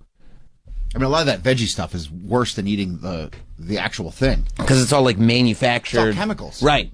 Hey, guess what? You're not killing any animals, just yourself. Enjoy. What's your name? Double Bubble Original Twist Bubblegum. That feels very specific. Well, I think that's the one that looks the most pink. But what's with the twist? I don't know. You know what I mean? It's just the official name. Mm-hmm. I don't fucks with the Double Bubble, but... Why not? I'm not a real gum guy. You know, I can never blow a bubble. What? What? I'm safe space. You can't blow a bubble with gun. Oh no! If you Mike, if you put like $1,000 on the table and you were like, "I'll give this to you if you can blow a bubble," you'd be walking away with your $1,000. What do you think's more embarrassing for a man, Mike? For a man? For a man? Yeah, that's a good This question. is something you learn young in being a man. Yeah. What's more embarrassing for a man? My dad failed me. 100%. He did a terrible job. He honestly, and was a legend in this industry. Mm-hmm. He did a terrible job as a father, unfortunately. He's too busy working. He was, I mean, he provided. Yeah. You wanted for nothing. And look at the nice piece of property you're on now because of it. But you can't blow a bubble? No. Crazy. My son can. Your son's already cooler than me. Way cooler. Mike, a man goes in. Who would you rather be? The man who goes into a Walgreens and buys himself candy hearts and eats them in the parking lot lonely while he's listening to Barry Manilow? Probably the song Mandy in the parking lot. Or a man who buys a whole thing of Double Bubble or Big League Chew or whatever gum it is, and just chews, and nary a bubble comes out because he can't do it. Yeah, I'm thinking of like just a weak jaw mewing away at Double Bubble, which we used to chew it before football games in high school. Oh, the bubbles must have been insane. Oh yeah, blow big bubble in the locker room before you head out. Would you have bubble competitions? You chase your ephedrine with some bubble gum. Oh yeah. Oh yeah. Strong jaw. That's right. You weren't having Big League Chew? No. The last time I had Big League Chew was when I first joined the Marine Corps. I had a big wad of it with some Red Man. Nice. And we hit a bump on a truck ride, and I swallowed the Red Man juice, and I projectile vomited all over the truck. So I don't go near either product anymore. It's one of those wild army stories. Oh, that's so gross. I was able to contain most of it into an MRE bag, but after you puke, you just have to look around at the people that you're with going, I swallowed the juice. I'm sorry. I did. Yeah. And we were in the field for the rest of the week. I'm sorry, I swallowed the juice. So I was just kind of coughing up bile for a few days before I could eat again. Oh. At least the hearts provide sustenance. Yeah. Yeah, no, that's true. Yeah, I don't know. I can't blow a bubble. Troy, is there anything more pathetic that you've ever heard in your life than an adult man? Troy, there's got to be something more pathetic. Think about it. I'm hard pressed to try to figure something out. I mean, that's pretty bad. Gun to your head. What's more pathetic than a grown-ass man that can't blow a bubble with bubble gum? Are you dead? I don't know. He's dead. He's dead. I just shot him in the head because there's no answer. How do you not just try to figure it out? I would, and I just can't. Can you whistle? You know what? I used to be able to, and then, like, after I got braces, I couldn't do it anymore. What? I used to be able to whistle no problem. Oh, because probably you had, like, maybe there was, like, a key gap. Yeah, maybe. In a tooth that would, like, the wind would blow properly. But I noticed that, like, after I got my braces off in, like, my late teens or whatever, I just couldn't do it anymore. You got braces because they put that dental plan in your dad's workplace? Yeah. Well, because they kept saying Travis needs braces. Right. Now, I had heard that they had offered to replace the dental plan with an extra serving of tartar sauce. I was fine with that. Okay. I told my dad, get it. Yeah, get the tartar sauce. Let them have their tartar sauce. Pathetic, right? I just don't know why you wouldn't try to figure it out. I mean, I did try to figure it out, and I couldn't figure it out, and then I had other things to do. But I'm sure as an adult, you're, 50 at this point? I'm sure you I'm would have... not 50. Good for you, by the way. You're not 50? No. By the way, that's my bit. Did you know he wasn't 50? I had no idea. By the way, gun to my head, I would have said 50. How do you not be like, I have gum in my mouth? Let me try to see if I can figure this out. I did. And then you sit on the boat and you're like, well, let me watch a YouTube. I'm sure there's a YouTube tutorial. I would watch There's no way in hell that I'm going to be 43 watching YouTube tutorials. We're not talking about 5 years ago. We're talking about now. No. That's my current age. What? My mind's blown. I would have, if you would have held a gun to my head, what's his age? I would have said 50. Suspend disbelief. This is every conversation we have. We're just constantly putting guns to each other's heads. We don't trust each other at all. We're just, nope. Gun to your head.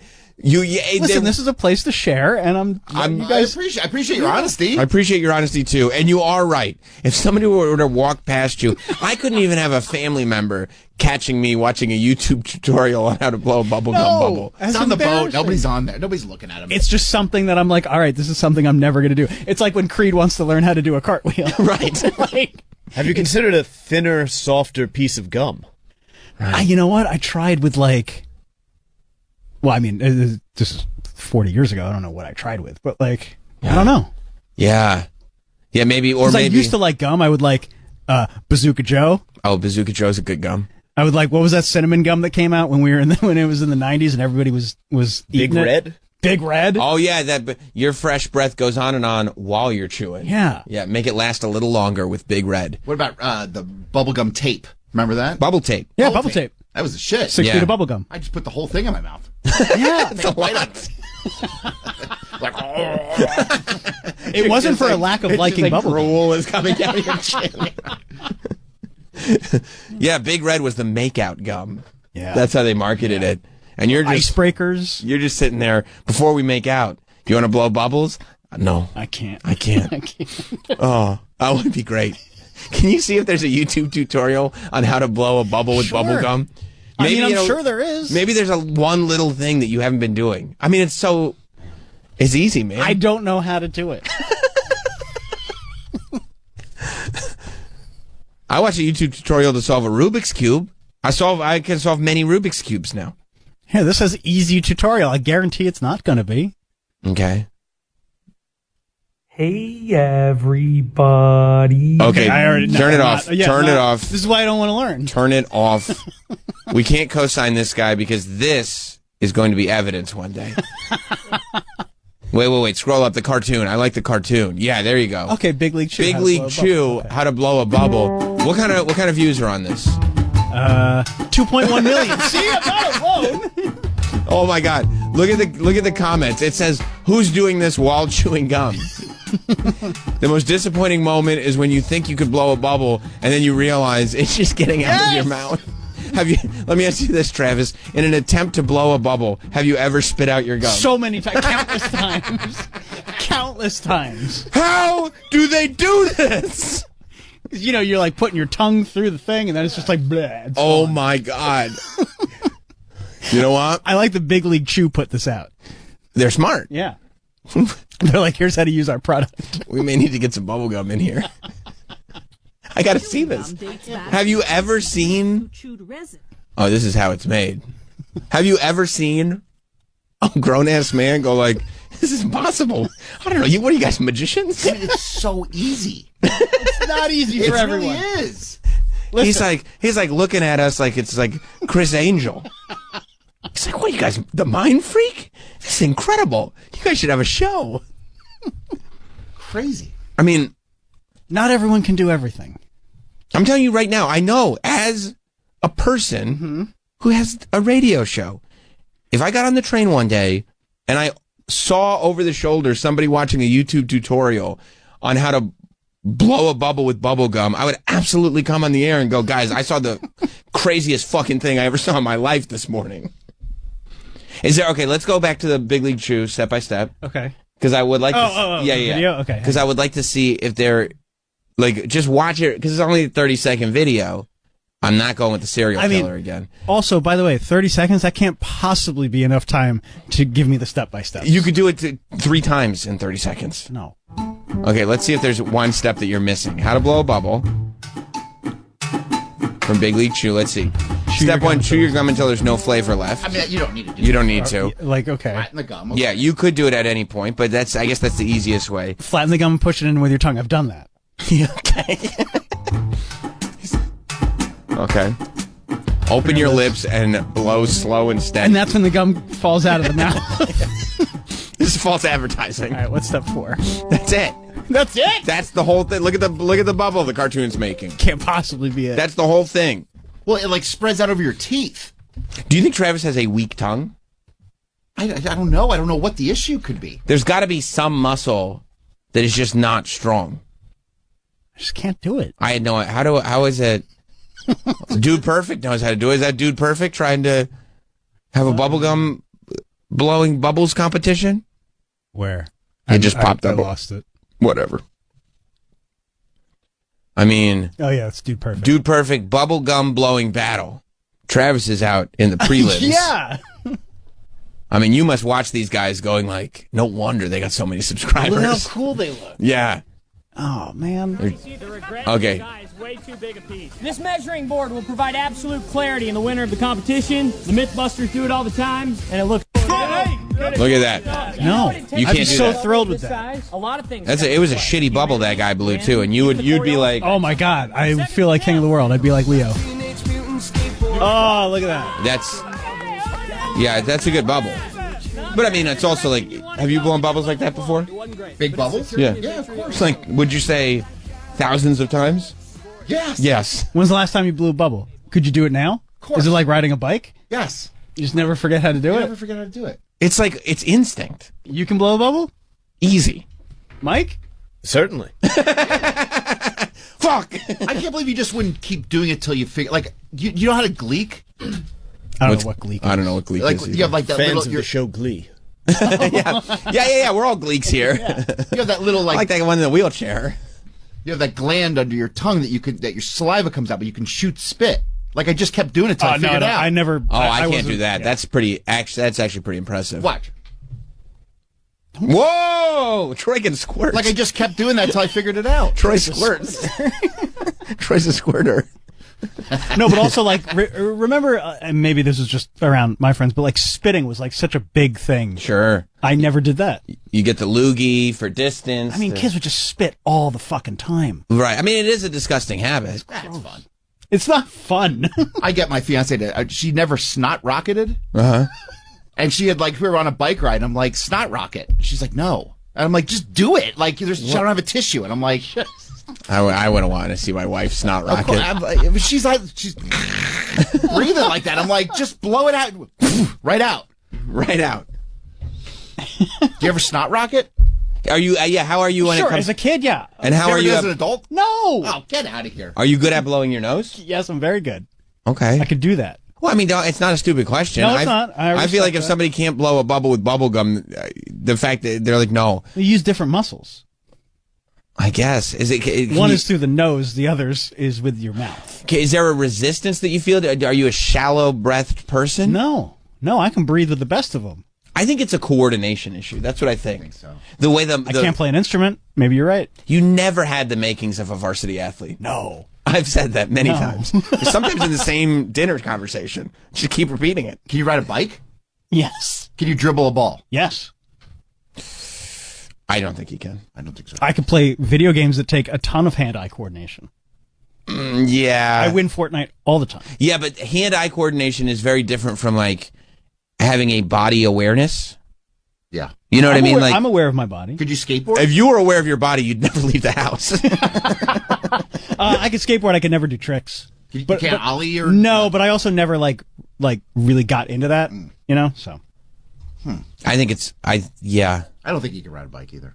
you don't think I can ride a bike? You know why? Because he's in his head. He's saying yes, like he's not lying, but it's with training wheels. But it's like, okay, let's see it. And he'd be like, oh, well, Right, it's right. not the right height. There's no training wheels on that bike. Yeah, I'll ride a bike right now. He's like, I got a bike out downside. Let's go. he's probably really good at bowling too, but there's gutter guards in. Yeah, of course. You know, Guys, Bumper bowling. He's into it. he loves bumper bowling. It's his favorite sport. It is fun. I mean, oh yeah, you can't lose. I bounce it off the thing. It's boom. Like a pinball. It's like playing Mario Kart at 50cc, and you're just like lapping people. You're like, I'm the fucking man at this. Wow, I've never, not only did I not know that about you, I've never met a person who said that to me. You've never met a person who can't blow a bubble. I've never met a person who It's can't. not like a kid who's been trying and struggling and Yeah, but then you beat them up. spitting it out. Yeah. Yeah, and then you stop and you just don't try to blow a bubble anymore because you grow up. Well, no, because when you're, maybe that's why I've never met them, because when you're a kid and you meet somebody that can't blow a bubble, you immediately stop being friends with them. Yeah, they wind up institutionalized. That's right. That's right. That's why I kept it to myself. Well, I'm glad you shared. I thought this was a safe space. Does your daughter know you can't blow a bubble? I don't know. Don't tell her. I wouldn't. Please. She would definitely think less of you. She could probably blow a bubble. Does your Of wife course she know? does. I mean, she knows now. Shit. She's listening. It's just for the show. No, I'm honey, trying to. You know how I say things sometimes? It's just a for the bit. air? Yeah. I'm trying to save your marriage, dude. It's just a bit. If Mrs. Taft is listening, it's just a bit. She is. She texted me saying that her best friend used to gleek on command and it would piss her off. Oh yeah, because you'd gleek. I used to gleek on my friends. I've never even heard the word. Neither have I. But I love the idea. Troy keeps gleeking on us. Because like other friends that would gleek, like when our friends would have their. Our friend would have his back turned, and then like I had another friend that would gleek. We just keep gleeking on the back of their shirt. Funny. I mean, if you could, if TikTok wasn't going away, I feel like if you started a TikTok channel where you were mainly gleeking, you could probably do pretty well. I can't believe you guys don't even know what that is or can I do didn't it. know. It feels very Pennsylvania. I didn't know it had a name. Yeah. Like I know what that is. I'm glad that Lisa knew what it was. Yeah.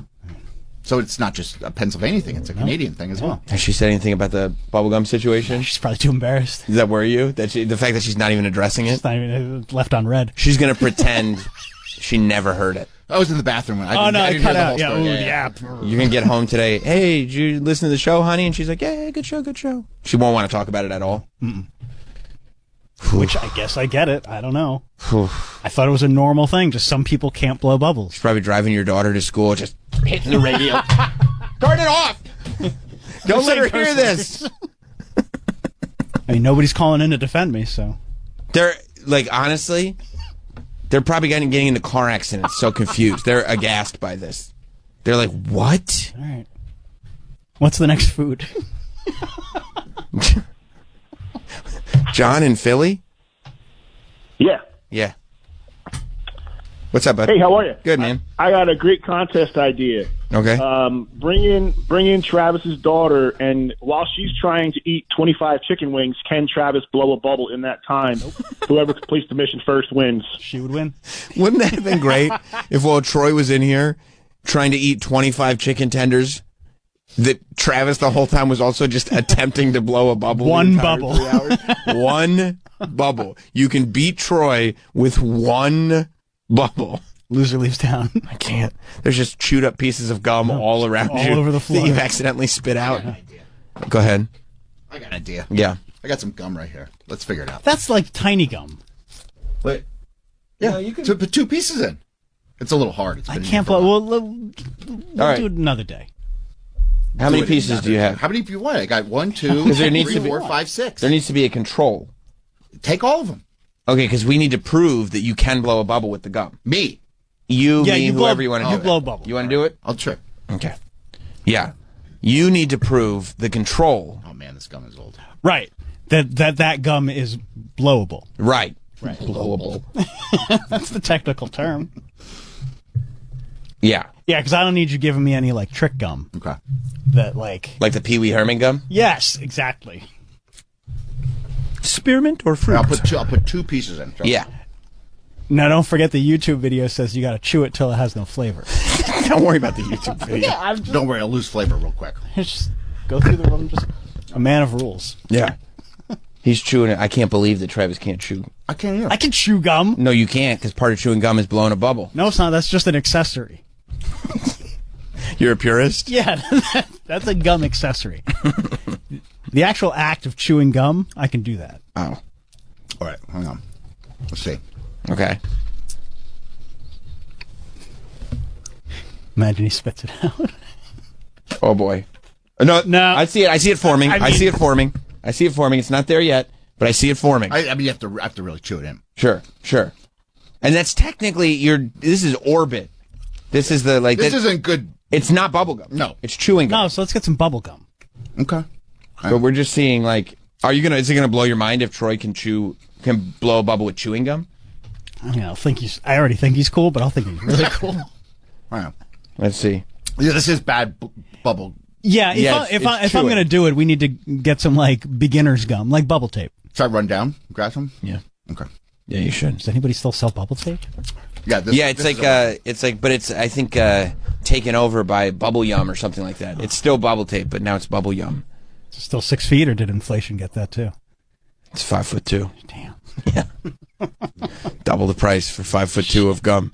And the song doesn't really come off. As they say, instead of saying 6 feet of bubble gum, they go 5'2" of bubble gum. Yeah, it's Really just adding insult to injury at that point. I'm. All right, well, on to the next thing. I mean, Pez is also on the list. Love Pez. I can eat Pez. Okay. Fruit cocktail cherries, those are delicious. Yeah. I don't know what I'm going to do with my Shirley Temples now. Can't believe you can't blow a bubble. It's hard to move on, isn't it? From this? Yeah. Yeah, I don't know. You mean how. just like in life? Yeah. Other than like, I'll just go down and get. Let's figure this out now. Yeah. You know what? All right. Well, first let me take this call. Matt in Queensbury. Hey, yeah, just wondering. Maybe Travis wants to check with Lisa and see if she'd like a real man that can blow bubbles as a stepfather for her daughter. No, I don't think that's... Would you ever consider doing that? Like texting your wife and saying, hey, just curious, would you want a real man that can blow a bubble with bubble gum? Hey, listen, this has nothing to do with anything. Just total aside here, just seeing where you stand on this. Not that we're going to do anything. Yeah. An actual masculine presence in the house, somebody who can blow bubbles. I don't know if blowing bubbles equals masculinity. It's the baseline. Is it? Yes. All right. Yes, it is. You got it. Yes, it is. Right, Matt, have a good one, guys. Matt, you could blow a bubble with bubble gum? Oh, without a doubt. Yes. Keep my wife away from Queens. What man can't do that? I've never met somebody I'd consider a man who can't do that. This man in the corner over here. Oh, no, I stand by my statement. Thank you, Matt. Ryan in Pennsylvania. Hey, how's it going? Good, man. Hey, so coincidentally, I live in Pennsylvania, but I grew up in Connecticut, and I learned how to gleek on the bus. we used to sit there and try to gleek on the back of the seat to see how wet we could get it, and I thought he could get it way better than I could. Oh, yeah. And I finally learned how to do it. It's disgusting, but I'm sure that when you finally learn, it probably is, though, one of those skills that when you learn how to do, it's so hard to not do it all the time. Oh, I love it. I still do it. I do it on my kids. Gross. What, you can't do this? I learn how to dad whistle. Oh, the dad whistle with like the fingers? Oh, the effort.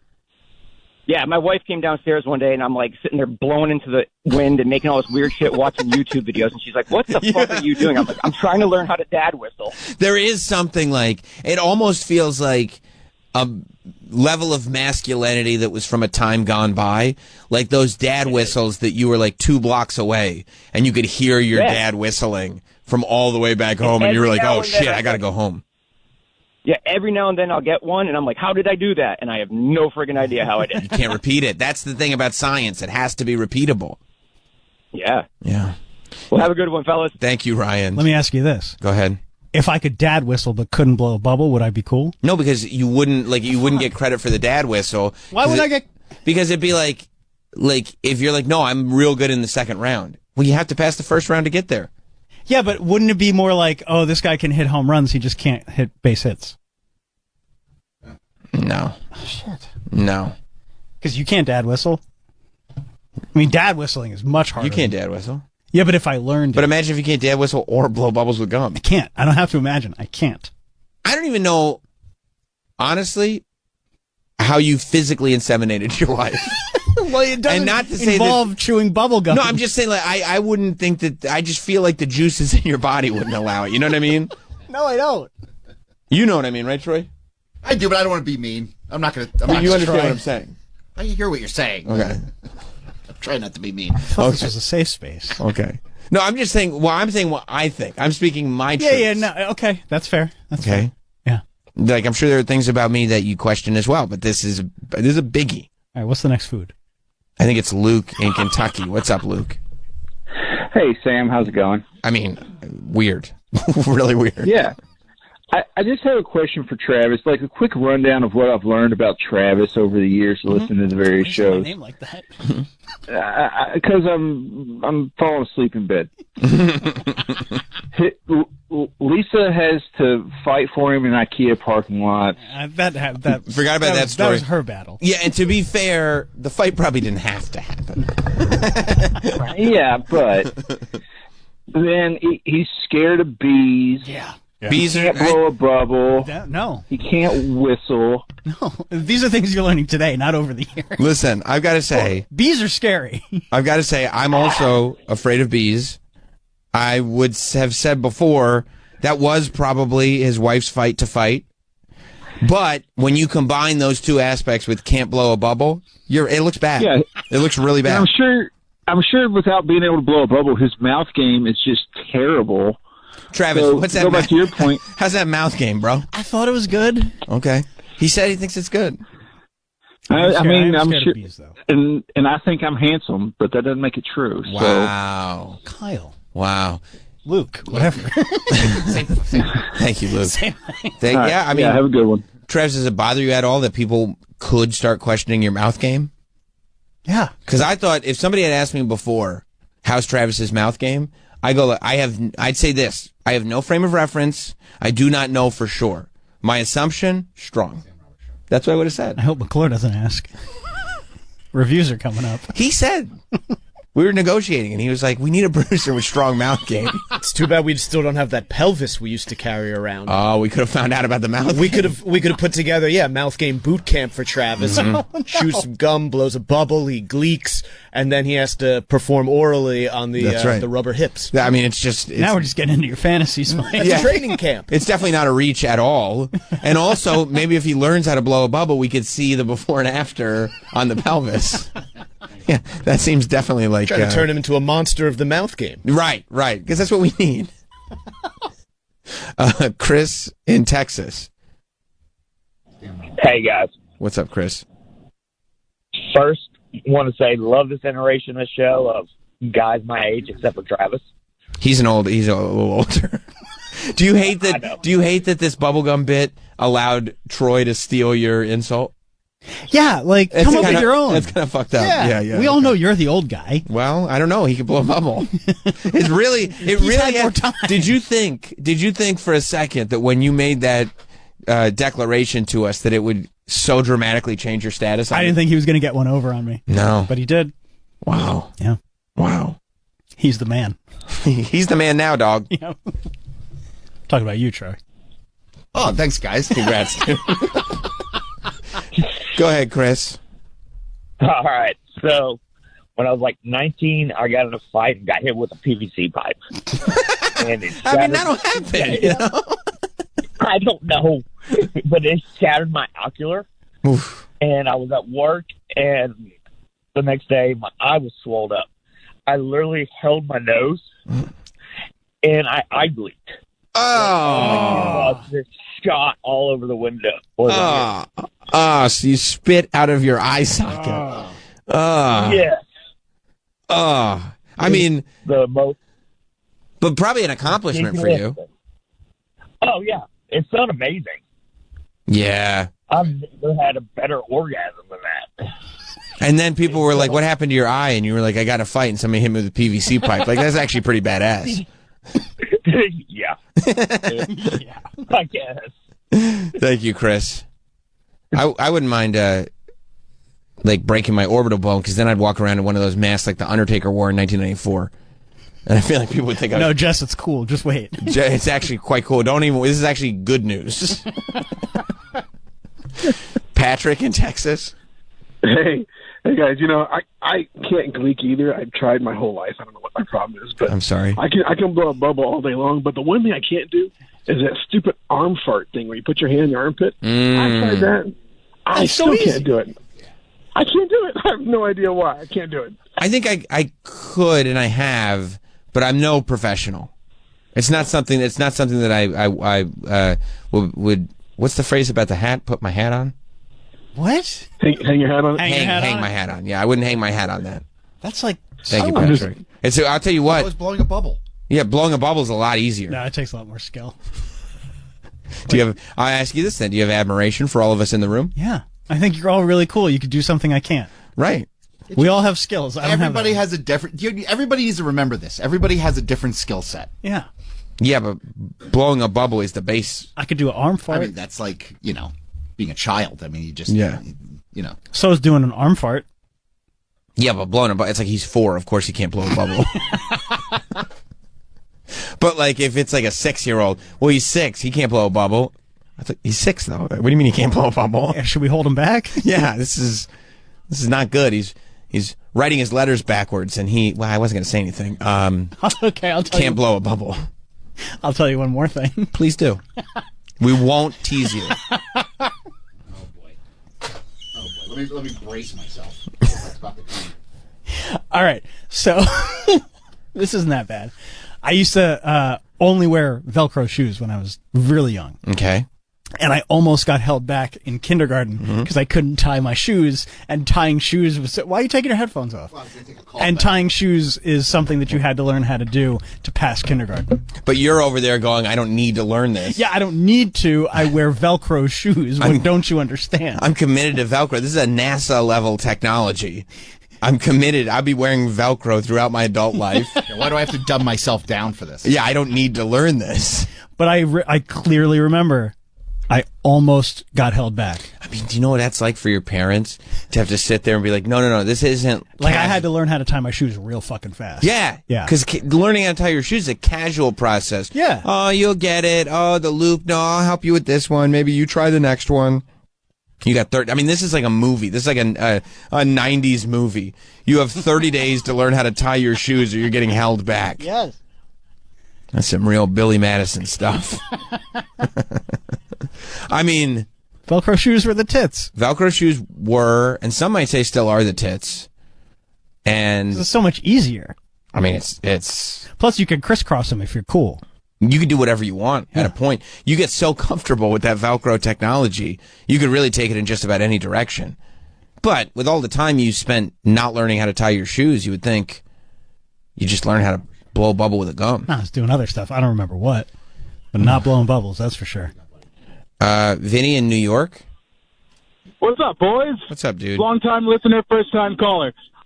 Talking about skills, Sam, can you still flip a coin on your ankle like you did on Figure It Out back in the 90s? Like I did on... No, I'll tell you that the strength isn't there anymore.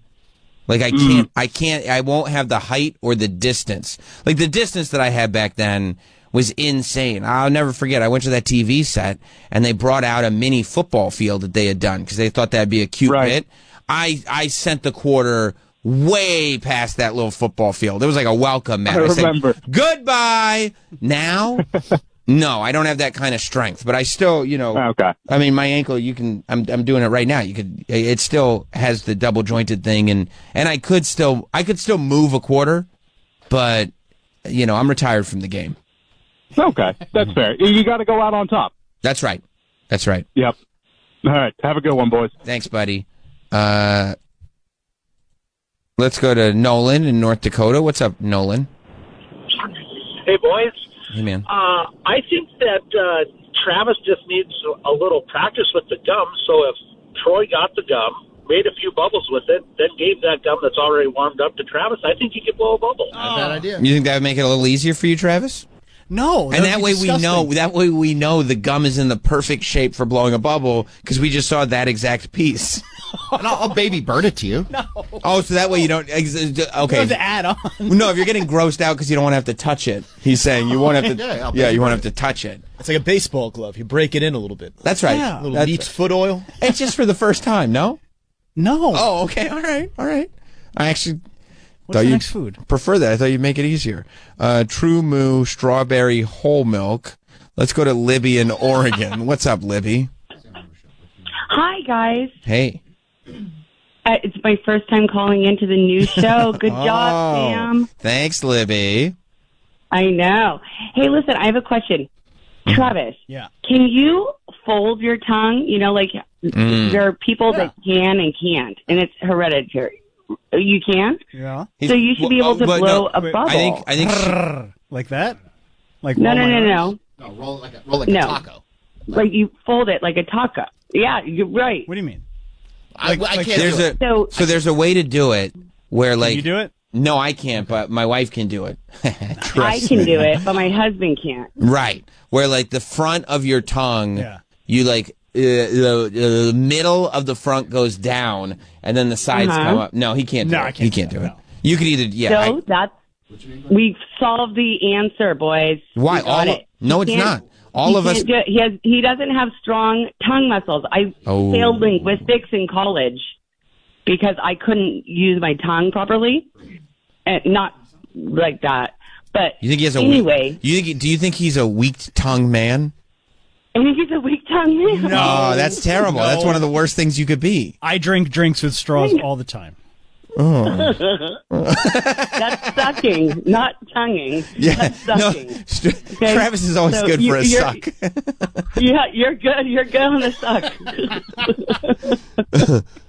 No, but if you can do that, and it's hereditary. Not everybody can do it. No, I can't do that, but I can. I can. You know, blow a bubble. But your wife can do it. She can. So that's why you're still married, right? You know. Hell yeah, Libby. Oh, jeez, I am off the rails today. Good job, guys. You're doing a good job. Thank you. Yeah, I mean, I should take a break. I'm befuddled. Brad in Portland. Hey, so Travis, it's okay. I'm 46, and I still struggle reading how to do it like a manual clock. I have one customer I have to sign in. I have to look at my phone before I go in because I look stupid. I can't figure out how to do it anymore. Yeah, I mean, I look, to be fair, I have had instances where, like, I have an expensive watch and I don't have my phone on me, and I'll ask somebody what time it is because, like, I'll be staring at the face of that watch for a good 30 seconds to figure out what time. No, well, maybe not. But I'll really, like you have to do a little work. It's so easy. But you're flexing with that watch, right? But maybe that's what it is. Maybe I'm giving more time for the flex. I can't believe this. All right, love you guys. Bye. Yeah. What's going on with you guys?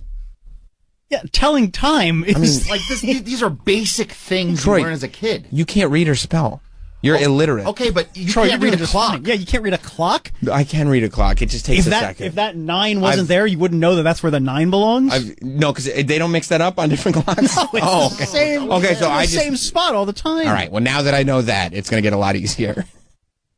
I'm glad I have some ammunition when you're like, you're a bad speller. It's like, well, you can't tell the fucking You can't tell time. and you can't blow a bubble, so fuck all you. I can tell time. No, you can't. No, you can't. I look at that clock all the time. If it's not on your phone, yeah, if the numbers are there, you could tell time. But you just think it's like 9 between 3 and 4. I mean, you can. Yeah, it's after 9 is what I say. It's sometime after. It's 9. A while after 9. It's not 12 yet. And you're wearing a watch you can't even use properly? I mean, first of all, you're getting all spicy over some little off the cuff joke I made. Everybody's so tense. They're like, "Oh, we can tease people now." There's one headline here, and you can't tell time. Okay, if you want it to go that way, then we're going to have a conversation about Troy's illiteracy, and I don't think I'm fine with that. And I don't think anybody you know what he's doing. Let's do that we discuss that every day. Okay, but can I tell you what Travis is doing to you right now? What's that? And sometimes you don't catch when people are doing stuff. Troy, I'm not doing anything to you. We're on the same side here. Travis, even though the time thing is baseless, obviously I can tell time. We're making jokes here. No. He's diverting, isn't he? He is. Yeah. Okay. He's the master all right. of diverting. How do you think he got in that? Do you want me to tell you what he's doing, or you want to?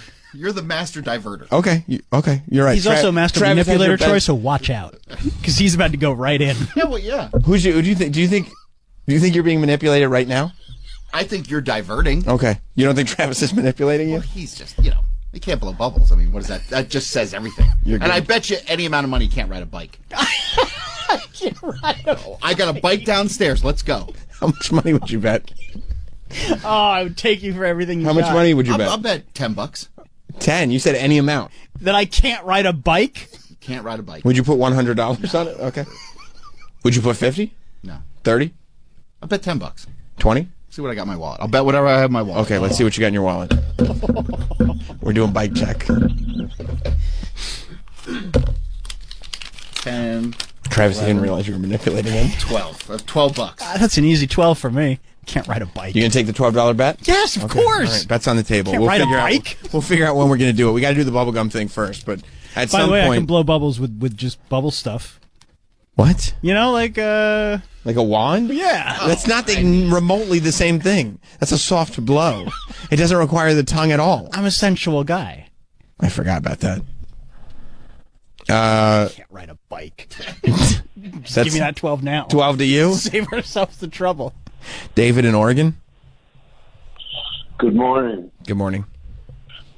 Still alive, General? The gods must be crazy. The gods must have a sense of humor. No, I appreciate you guys being encouraging, Sam, as like I said, we're going through this morning Harambe episode. But I went to this stupid Catholic high school as a freshman to please my Faja. And it ended up being like a bullying nightmare landscape. But I remember that their cult leader, the senior of the bullies, had them all like gleeking masters. I've never seen such a group of guys gleek so effectively as part of their bullying schemes. And it was, quite horrific.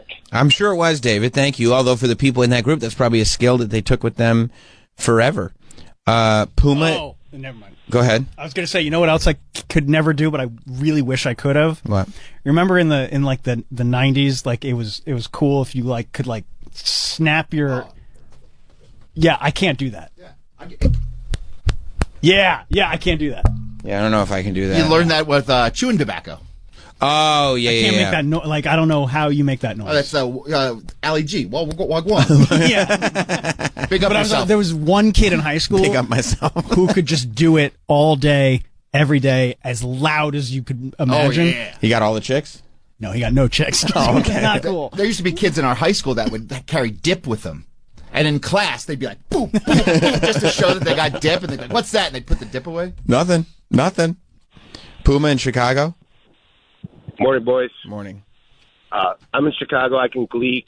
It's gay. 2 questions, and we should probably revoke his man card. Mm-hmm. Can you drive stick shift, number 1? No, I never learned how. Oh, my God. Oh, my God. That's not. That's driving a stick shift. That's a man. That's a manly thing to do. Do you kind of understand? My wife could. Oh. Of course she can. Do you kind of understand how to? You just haven't learned to? Well, yeah. Like if I didn't learn how to drive with a car that was manual, like when would I have learned? Yeah, I don't think that's a weird thing. That is a weird thing. No, it's not. I'm okay. That's not a weird I'm not. When you're a man and you drive a car, you get a stick shift when you're a kid, so you can burn out. No, that's not how That's it not works. a man thing. That's a weird Pennsylvania teenager thing. That's not you're a man. How it works. No, it isn't. Yes, it is. It's not. That's what cool dudes did in high school. No. Thank God I have my license. Now I can burn out. I can burn out. Do donuts on someone's Second lawn question. because I'm a Second man. question. Go ahead. Okay, second question. Can you do 20 push-ups in a row? Yeah, and we've done that in the studio before. All right. That's true. We asked you to prove it, and Yes. you did it. That's true. You hurt for a week after. That killed me. Yeah. Can I do it? Yes. Thank you, Puma. It was done. It was done. The point is, it was done. Yeah. You had to go home in a stretcher. But how many push-ups were there? He did 20. Yeah, And so? he did them pretty fast, too, if I recall. Probably too fast. I don't think he Yeah, he can probably handle should have taken his time. Yeah, I don't think stick shift is makes you more or less of a man. It's cool. It's cool. I don't think it's essential as it used to be. No. Oh God, no. There's barely any manual cars available now to buy. Like, Yeah. Yeah. No, absolutely not. Yeah. I'm okay with it. All right, let's take a break. Why? We've got live read. Not because you're embarrassed? No. Important questions coming in. Scott in Worcester. What's up, Scott? Yeah, I just want to ask Travis if he pees sitting down. Tell him yes. You know it's true. I know Troy likes to call him. We go to the bathroom together every day. You know it's not true. I don't remember. He sits down, right? I mean, he always goes into a stall. I so- don't go in a stall. I don't know what he's doing in I there. don't know what he's doing in there either. I think he does. I think he does. That is one of my favorite Mars stories. That he won't pee sitting down. Yes. And that when our engineer Mars It is so effeminate. Yeah, he was so fucked up growing up.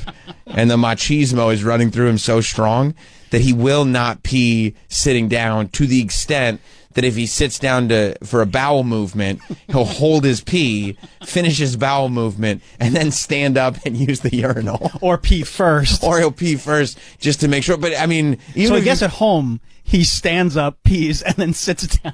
But I would.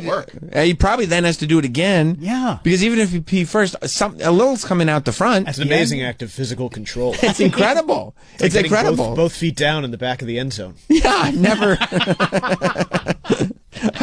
I've never heard of anything like it. It's incredible. I never even heard of anybody that thought to do it. No. Like, it's so effeminate. I cannot even do it in the privacy of my own home. I couldn't imagine anybody finding out that I had done this. All right. We'll take it. It's enough. Oh, man, thank you. Too much hijinks. It's enough. Told you that in confidence. I didn't know it would turn into what it turned into, and I'm embarrassed, and I feel bad. I'm actually shocked that nobody was like, oh yeah, I can't do that. Zero support for you. Zero. You'll never meet another person on this planet that can't blow a bubble. I guess I'm unique. We'll be right back with Sam Roberts Show. We're back with Sam Roberts Show. Ladies and gentlemen, what are we in? Decked out, head to toe, tops and bottoms, matchy. Louis Vuitton, that looks like. Hell fucking yeah. Ladies and gentlemen, DJ Who Kid has arrived. Some fucking gin and juice. Make yourself comfortable. What's going on, DJ? Welcome. What's up, niggas? What's going on? How are you doing, man? I'm chilling. Where are you sitting, Who Kid? Wherever you want. Sit down. Sit down. Make yourself at home. Who Kid? We were talking. Are you hear about these Hollywood legends that we lost? Passed away. Really? Yes. George Clooney dead? No, George Clooney is very much alive. Very much alive. I'm talking about Gene Hackman. You know Gene Hackman? Why that name sound familiar? Ain't he the Batman motherfucker? No, he's not the Batman motherfucker. He was in... Oh, Gene Hackman. Gene He Hackman. been on them crazy army movies and shit. He did. I mean, it seemed he probably did some army movies, I saw right? him with some camo. He be wearing camo out He there. has worn camo out, in these streets. But yeah, he did a lot. He, his wife, and his dog, they unfortunately passed away. They were found dead in their home together. Him and his wife? And their dog. They committed suicide? I don't think so. I think carbon monoxide. Oh. So they committed suicide? No. Accidentally. Like when there's a carbon monoxide leak or there's just carbon monoxide in the house. And No. They committed suicide. Okay, wow.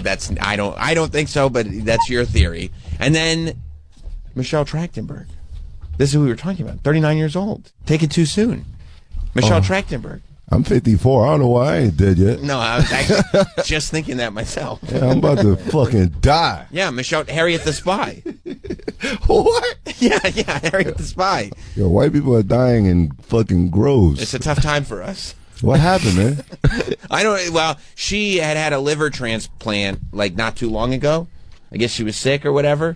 And then I don't know if it was complications from that. I mean, they're saying natural causes, but at 39, I don't know what natural causes. So I think Bill Gates is killing y'all because Bill Gates is trying to kill us. You know what I'm saying? He was trying to kill you guys for a while? With the food and everything, right? Bill Gates. Yeah, he got that. He got the DNA. He got all the GMOs and the fucking clone meat and all that. Sure. But you guys eat our shit too, so it's good. It you tastes dine good. with us. Yeah, no, that's right. That's right. Trying to pump the low nutrition, high chemical food into low income areas. Bill Gates. Yeah. Oh, yeah. That nigga. That sounds crazy. You know what I'm saying? Who do you have with you here, DJ Who Kid? I brought K. Charles, man. Hey, K. Charles. Hey, what's going What's on? going on? Hey, This is actually his first interview. Really? Yeah, I'm on Sirius XM. That's right. Lit. That's right. It's He crazy. just popped his cherry. I was hoping I'd pop someone's cherry this morning. Hey, yo. Yeah. I don't know why me and Sam always do a lot of things first. Because the last time I was with Sam Roberts, we were with Diddy.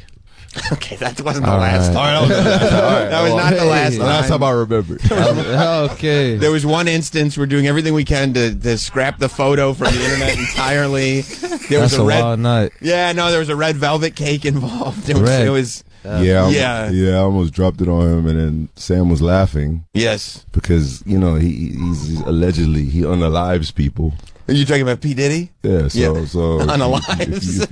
That's the new word now. No, that is. Yeah. You're can't keeping up say- with the kids. Can't say kill a nigga. Right. You know what I'm saying? Yeah, no, you can't say that. Unalive. You should never say that. You could drop the M-bomb on here? Nigga, I'm the only one. Wait. He can. I've been gave Sam the pass, but he don't want to do it. I haven't utilized my pass in quite some time. You don't want to get fired. No, yeah, or worse. Yeah. What's worse, getting fired or canceled?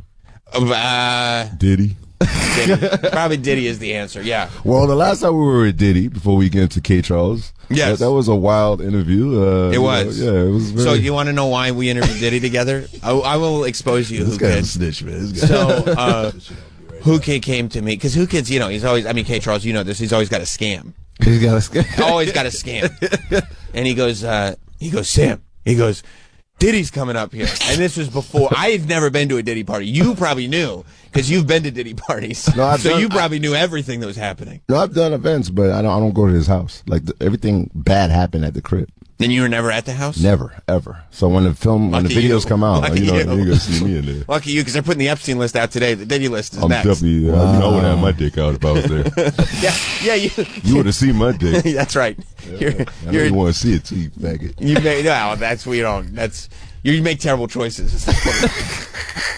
But he goes, Sam. He goes, Diddy's coming up here. I go, oh, that's great. I go, are you going to interview him? He goes, yeah. Except 50 hates Diddy. And I was like, oh yeah. I remember that 50 hates Diddy, and now everybody knows that 50 hates Diddy because he's putting out that documentary. Oh yeah, but yeah. He goes, 50 won't. I can't interview Diddy, and he goes, and Eminem hates Diddy too. He goes, I can't interview Diddy on Eminem and 50 Cent station. Like they'll both be mad at me. I go, oh okay, yeah, you're in a pickle. And he goes, a pickle. Yeah, you're in a pickle. Hey, yo. And he goes, okay, here's what we need to do. You need to do the interview with me, and we need to tell everybody we're doing it for your show. But like, you'll just be in there with me. I'll do the interview, and you ask some questions, and then we'll play it on your show. Yeah. But Diddy will think he's on my show. Exactly, because it was too late to cancel. Right. I didn't want to get beat up. Right. He was up here physically. Right. And you never know. What year that was? That was probably a long time ago. It was definitely way before the pandemic. It was at least, it was when I was doing the night show, so it had to be 8 or 9 years ago. It's like 1,000 baby oils ago. That's right. It was probably like, hey, you got it. Baby oils alone. This guy's on his live. He turned it off. Just turned off the yo.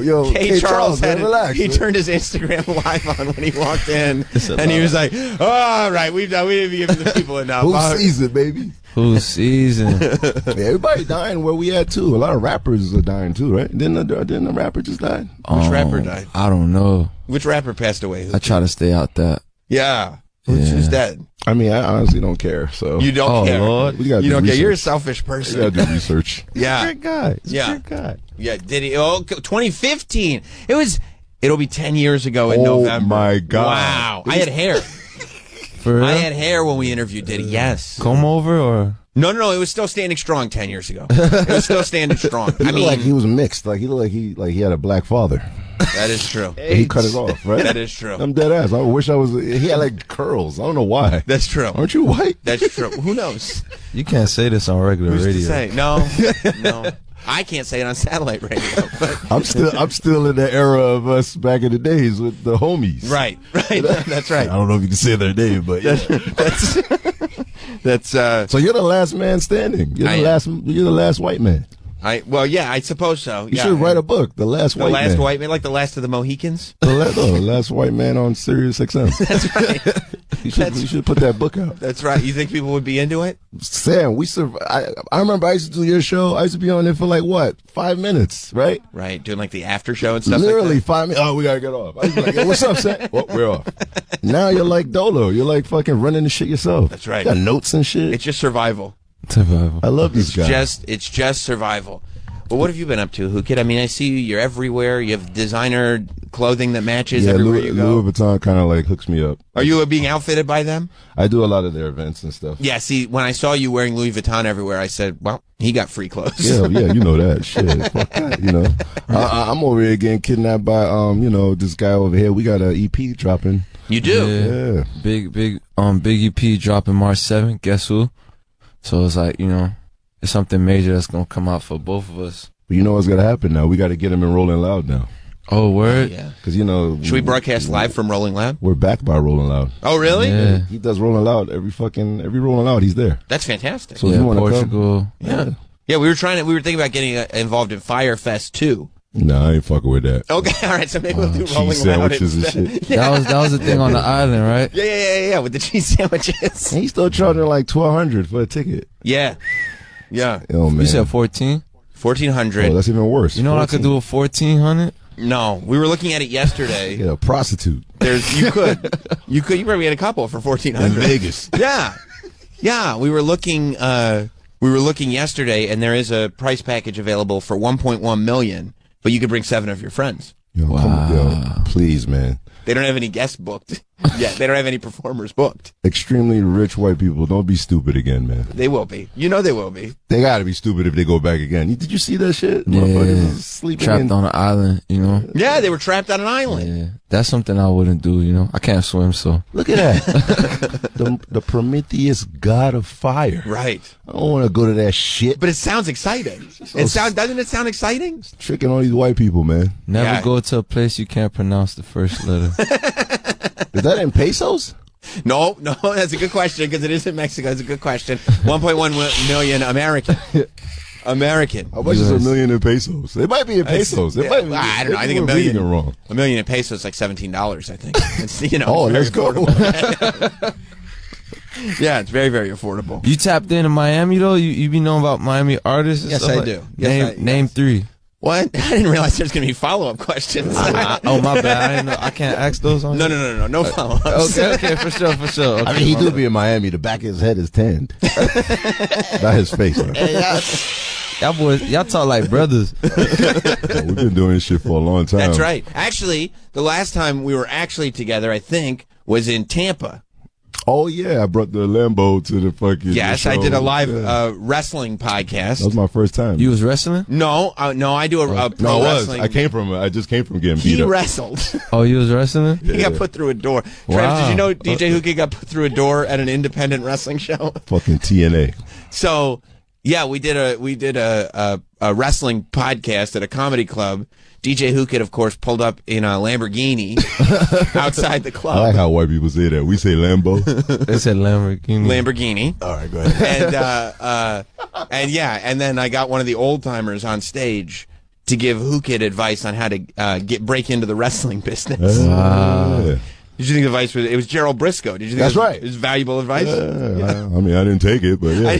I do love that he took it seriously. He was like, "Oh, you're getting into the business," and you're like, But you gotta respect the fact that I'm the most non-wrestling individual, because even K. Charles laugh at me like I'm getting thrown through walls. I don't know what you're doing. I'm explosions. I'm coming out at AEW. We're like in London with explosions and production, and That's so dumb. You know, What's the best wrestling move?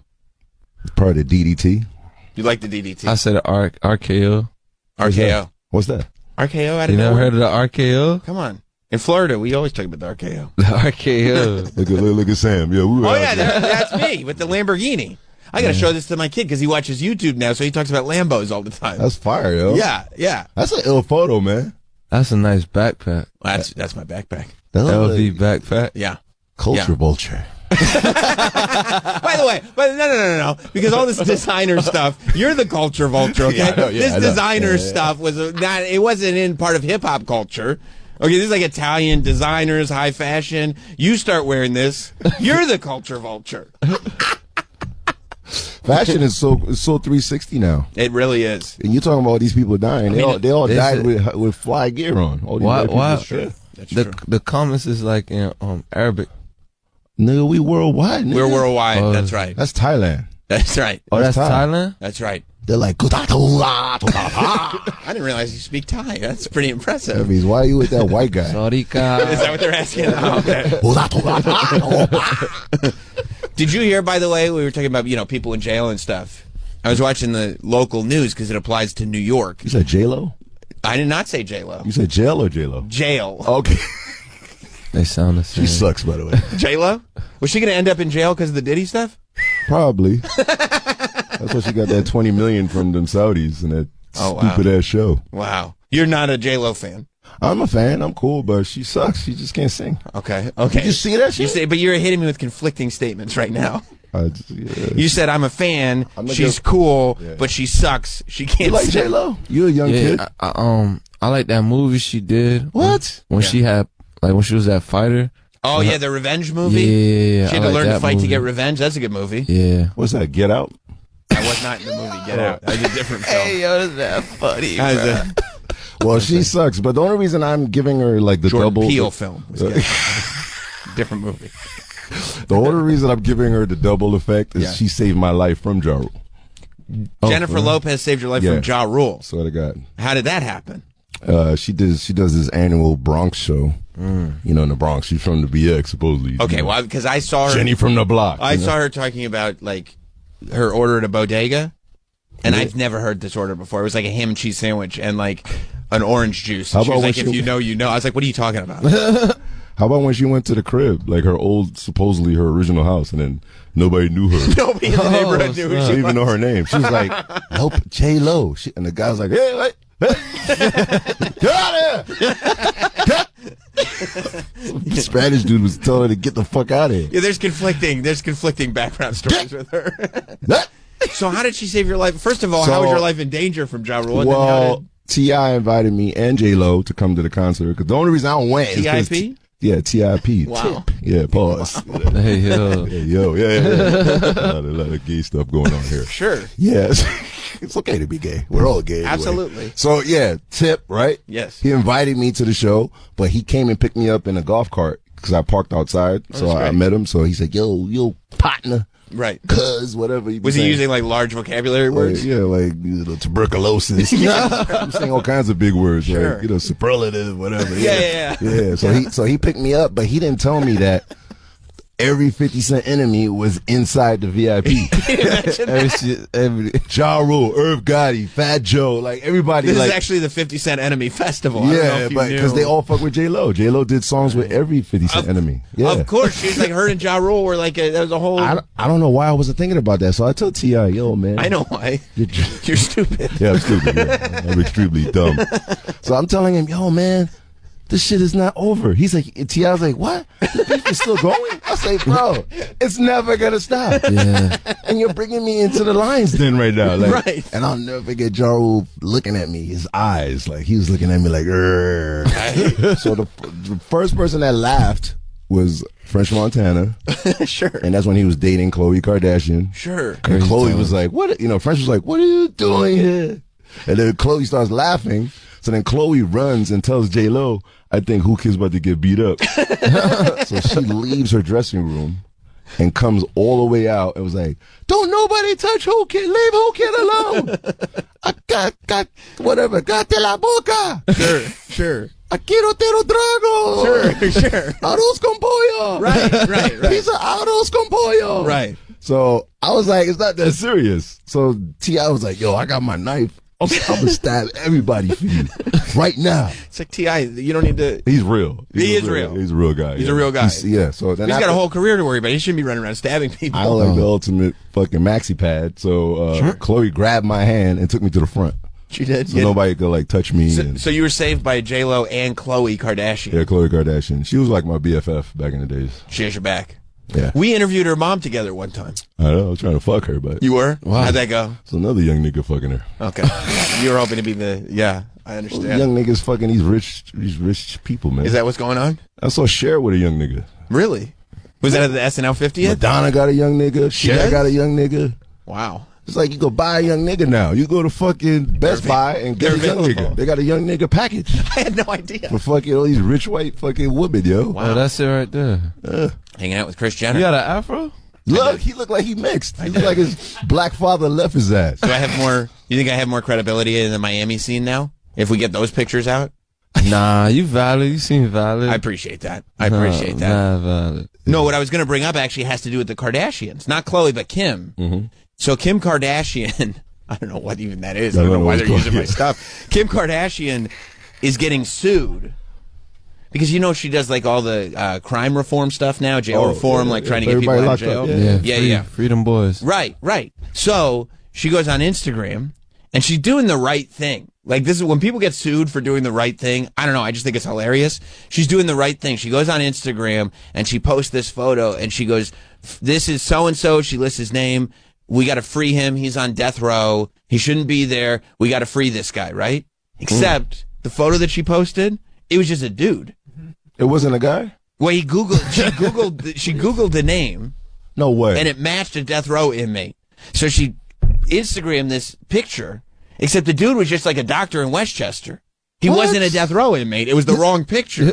Nah. So now this guy immediately has people hitting him up going, are you on death row? Wow. Do we need to get you out of jail? This guy. Look at and his he's face. like, That is so he don't look funny. like he's on death row. right, that's the guy who's on death row. Wow. See, with his big jaw and everything. This guy, who looked like the photo came right off his LinkedIn, Yes.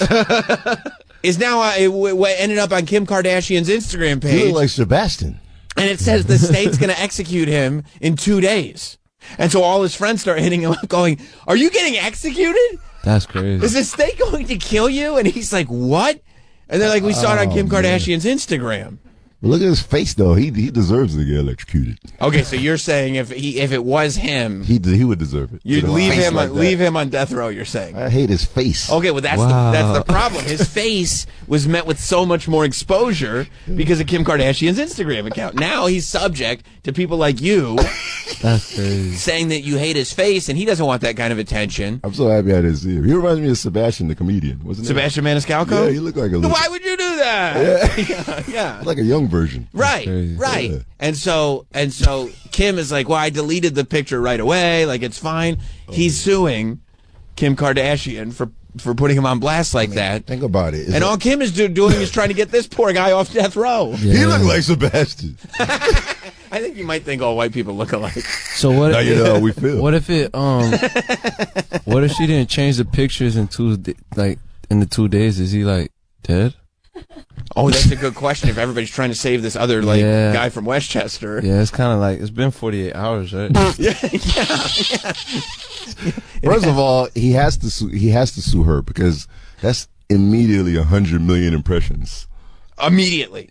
I think she said she deleted the Instagram picture. It's over. It's too late. Right. It was up for 15 minutes maybe. It's like leaking a dick pic on YouTube and it's not coming back. It's over. Not. The internet's forever. It's over. Your shit is out there. Right. Remember, you at one point, Who Kid thought he was being funny one time, and he came on the air with me and he was like, oh, listen to this.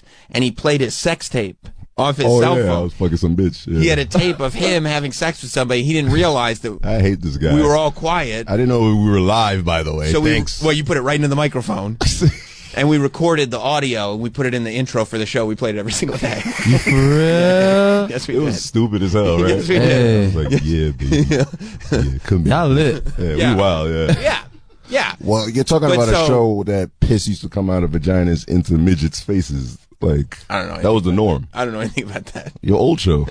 With your old homies. I don't know anything about that. We don't want to talk about that. We move forward here, okay? We don't look back, okay? Well, that's the first thing I saw.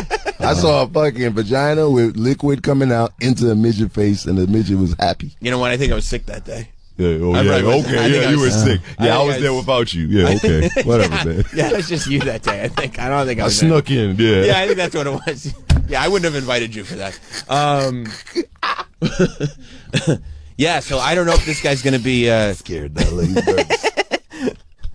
I don't know if this guy's going to be successful in his lawsuit, but he is trying to get... But I just can't imagine, too, the idea of Kim Kardashian. He's suing for libel, slander. He could get it. Emotional distress. Yeah. Invasion of privacy. That's good. Representing him in a false light, and negligence. What does that mean, negligence? It means like you're kind of not paying attention. You're being negligent. You're not paying attention to what you're doing. You're not being careful. With being negligence. No, that's an E. Oh. Yeah, that's negligent. I was like, what? No. I could see where that would be a problem. He is seeking what? Compensatory.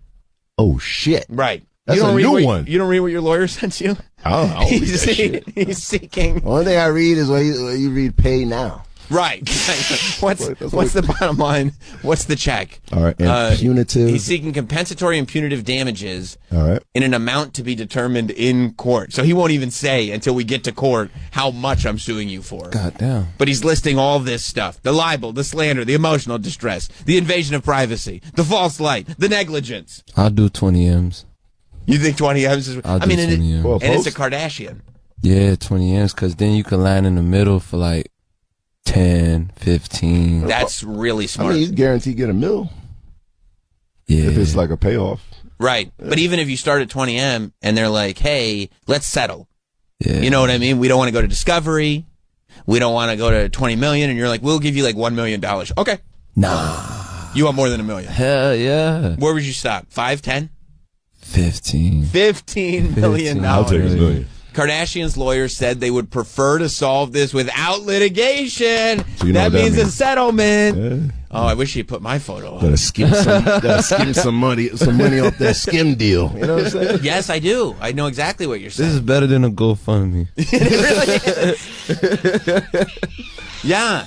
Yeah, because you know that's why all these people, especially famous people, they don't like to go through with lawsuits. Mm-hmm. They like to settle because they don't want to go into discovery. Because in discovery is where all the like evidence gets presented, and that's when you end up going through people's texts, going through people's emails. Oh, they don't want that shit out. No, because like you can find stuff that has nothing to do with the case, but it's in discovery and now it's public.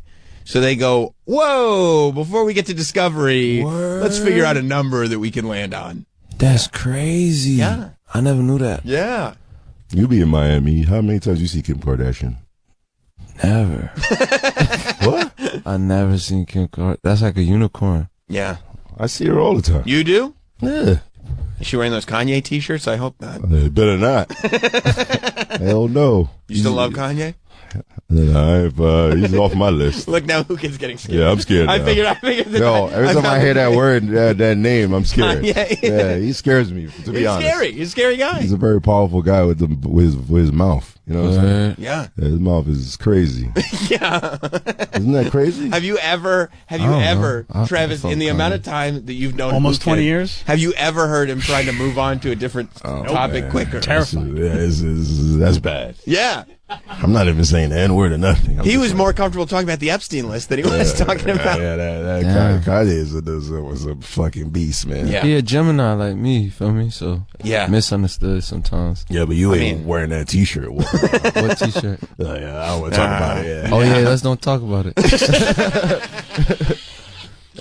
So where are you? We're trying to get you to come out tomorrow. Tomorrow? Where tomorrow? Me and with Slushy, we're gonna be at Slushy. Yeah, DJ Slushy. He's like Marshmello's like ghost producer, and DJ. Gotcha. So if you want to come out tomorrow, we're gonna be at Racket. So come turn up and here in New fuck with York. some Racket. hoes. Yeah.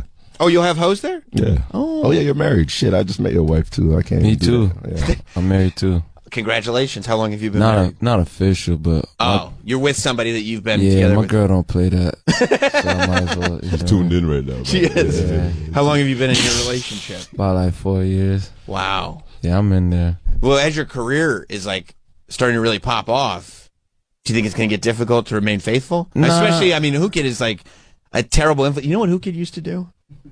He used to announce his ex-wife's jogging route and said he bought her new Yeezys. So if you want to assault and rob her, this is where she'll be. He would do that on the radio. He would do this on the radio. Size 5 is like 5 racks. So people were calling up for that shit.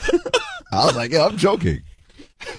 Hey, I guess. Funny, bro. Right. So Hookid's a terrible influence is what I'm saying. Nah, man. I don't know, man. I'm real chill, man. I'm really I'm really just trying to get to work. You feel me? I'm really just trying to make like hit records right now. See, Hookid, if you had, you wouldn't have to be 54 and still working at the rate that you're working at if you had that mentality earlier on. I know, man. Nah, he a GOAT. I ain't gonna lie, fuck with Hookid. He a GOAT. Of course he is. He's a young child. You know what I'm saying? They all fuck with me. I don't know why. You're a mentor now. Is that weird for you? I did Super Bowl the other day with Don Toliver. You did? With like crazy young white kids turning up spring break style, right? When did you feel that transition happening to the point where you're like, oh, you're like one of the OGs now. You're goated. People have an admiration and respect for you. When I wear Louis. That's what it was. Okay.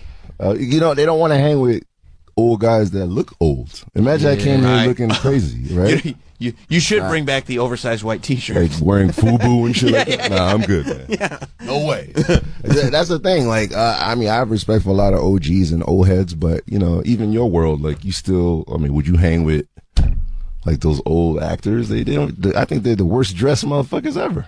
I do like to hang with people who are dressed well. Yeah, that's what I'm saying. Yes, you're right. But you wouldn't hang with, like, I don't know, like Bruce Willis. He's dressing horrible right now. I mean, Bruce Willis is suffering from dementia. I don't know why you want to hit him with, like, he also doesn't dress well. That's the worst. That's a bummer, you know? I fucked up with that one. All right, Jack Nicholson. Jack Nicholson also, like, I mean, he literally just left the house for SNL 50. He's like a recluse now. It's not. And also, like, I would definitely hang out with Jack Nicholson if I had the opportunity. All right, Al Pacino. He looks like a bird. The wig is a lot. You saw his Look hairstyle? at, I mean, come on. Look at Jack Nicholson. He looks amazing. He's got his Yankees. What's that called? Like the Kangol hat. Oh, the Kangol. Right. That's the New Jack City. Right. That's exactly. Yes, it is. He's like, here's Johnny. He does. He looks like The Shining meets Wesley Snipes in New Jack City. That's what he looks like. Rolling up to SNL. Little Bow Wow. He was at SNL 50 introducing Adam Sandler. Oh, wow. It was a thrill. It was a thrill. Jack Nicholson is one of the greatest to ever do it. Well, he's swagged out. He's super swagged out. Yeah. But probably that's his daughter with him. His kids probably keep him kind of hip. Yeah. How about the Busey guy? Gary Busey. Yeah. Gary Busey, he's a wild one. He's a wild one. I haven't talked to Gary Busey in quite Why some is time. his teeth like that? His teeth look like he ate a rock. Hey, y'all funny. He does have big teeth. He does have massive teeth. There he is. He's He look like he got hit with a bat. Poor Gary Busey. Crackhead. No, he's just a positive guy. I don't think he's a crackhead. All right, he better be 100. How old is he? Like 100? He's 38. That's crazy. 38 crack vials. He's 80? You know what? Shout out to Gary Busey. Also, by the way, he got in a motorcycle accident, right, when he was younger and had literal brain damage from it. Oh, for real? And he's still rocking and rolling like this. And you're sitting here disrespecting. I thought he did coke. Well, he might have. I don't know if he did coke. He probably did. I mean, he was famous in the 80s, you know. You need to do a record called Gary Busey. Like if you did a record. Yes. Doing coke and shit like that. You think they're gonna like it? If you did a record called Gary Busey, it'll be lit. That is true. What movie? What movie he's famous for? 48 Hours. 48 Hours. Yeah. With Eddie Murphy. 48 Hours. Yeah. And there's the Eddie Murphy connection too. Yeah. Right. Call it Gary Busey. Call it Gary Busey. Gary Busey. Man, if you at this point in his career got hip hop to embrace Gary Busey like that, but who would really? I'm not gonna say who would really care because that sounds rude, but like sounds like who cares? Yeah, but I'm saying like, well, you got to make him care. You got to be like you're cool enough to be like, you know what's cool? Gary Busey, and then all your people are like, yeah, he is. Okay, you know what I mean? I'd be lit if that shit happened because we came on this show. Like you got a song called Gary Busey, right? And I'm gonna do it. Right. I just want to know it's valid though. You feel me? No, it's valid. It's valid. Yeah. All right, man. I don't look like a crackhead, but yeah, he's valid. Okay. Yeah. He's a character. Like he's a wild person. I'm gonna watch that movie you said, 48 Hours. 48 Hours, but then start looking at like interviews that he's done later in life. He'd be wild. He's a maniac. Right. Yeah. Tweaking. Yeah. He tweaks. He tweaks quite a bit. We got to use like audio from the interviews in the intro and then just start the song. Yeah. Gary Busey. You don't. I know you're not gonna not show me Al Pacino's fucked up hairstyle. Well, I mean, you know, it's hard to. Can I see that real quick? Some people don't go gracefully into bald the way I did. He looks like a little. Al Pacino, the GOAT, though. He is the GOAT. He's a GOAT. Remember I used to hang with the daughter? Oh yeah, Julie Pacino. Yeah, you did. Yeah. You really are a social climber. Yeah. I don't know why. I hang with all the kids of these guys. I mean, probably my favorite picture I ever saw was Who Kid hanging out with Meryl Streep. That's random. It was so random. We were like the 90210 hoes back in the days. Is that what you call it? Meryl Streep was not on 90210. No. I'm talking about what we used to do. It was me, Steve-O. What's his name? The orange chick. Orange. She's Trump? The Herbie Lovebug chick. Lindsay Lohan. Lindsay Lohan? Yeah, it was Lindsay Lohan. Our intern Danielle is a big Lindsay Lohan fan. Really? Mm-hmm. Yeah. Oh yeah. Well, back in LA days, look at Who Kid hanging out with Jerry O'Connell and crazy. Meryl Streep. And that's And who's the guy? That's what's his name? Superman's son. Fucking Will Reeves. Oh, Will Reeves. Yeah. Oh wow, Reeves. Yeah, I be hanging with ill white people, man. You do. Where your black friends at? Why you Right hang here, with in ill the black room. people? I'm hanging with one right now. Man, shut the fuck up. Hey, y'all funny. Remember when last time you were at my house? I had my children try on your jewelry. That was lit. Yeah. I know. I got a Who Kid showed up with very audacious jewelry. Yeah, there it is. There it is. He showed up with this audacious jewelry, and my wife didn't know what to make of it, but my kids were impressed. Fucking stupid. And so, we were like, yeah, let's put the watch and the necklace on My little kids, they were very I didn't even good see that your day. kid after a while. It was so much jewelry. Yeah, it was. He was buried in it. You're like an icy snowman. That's true.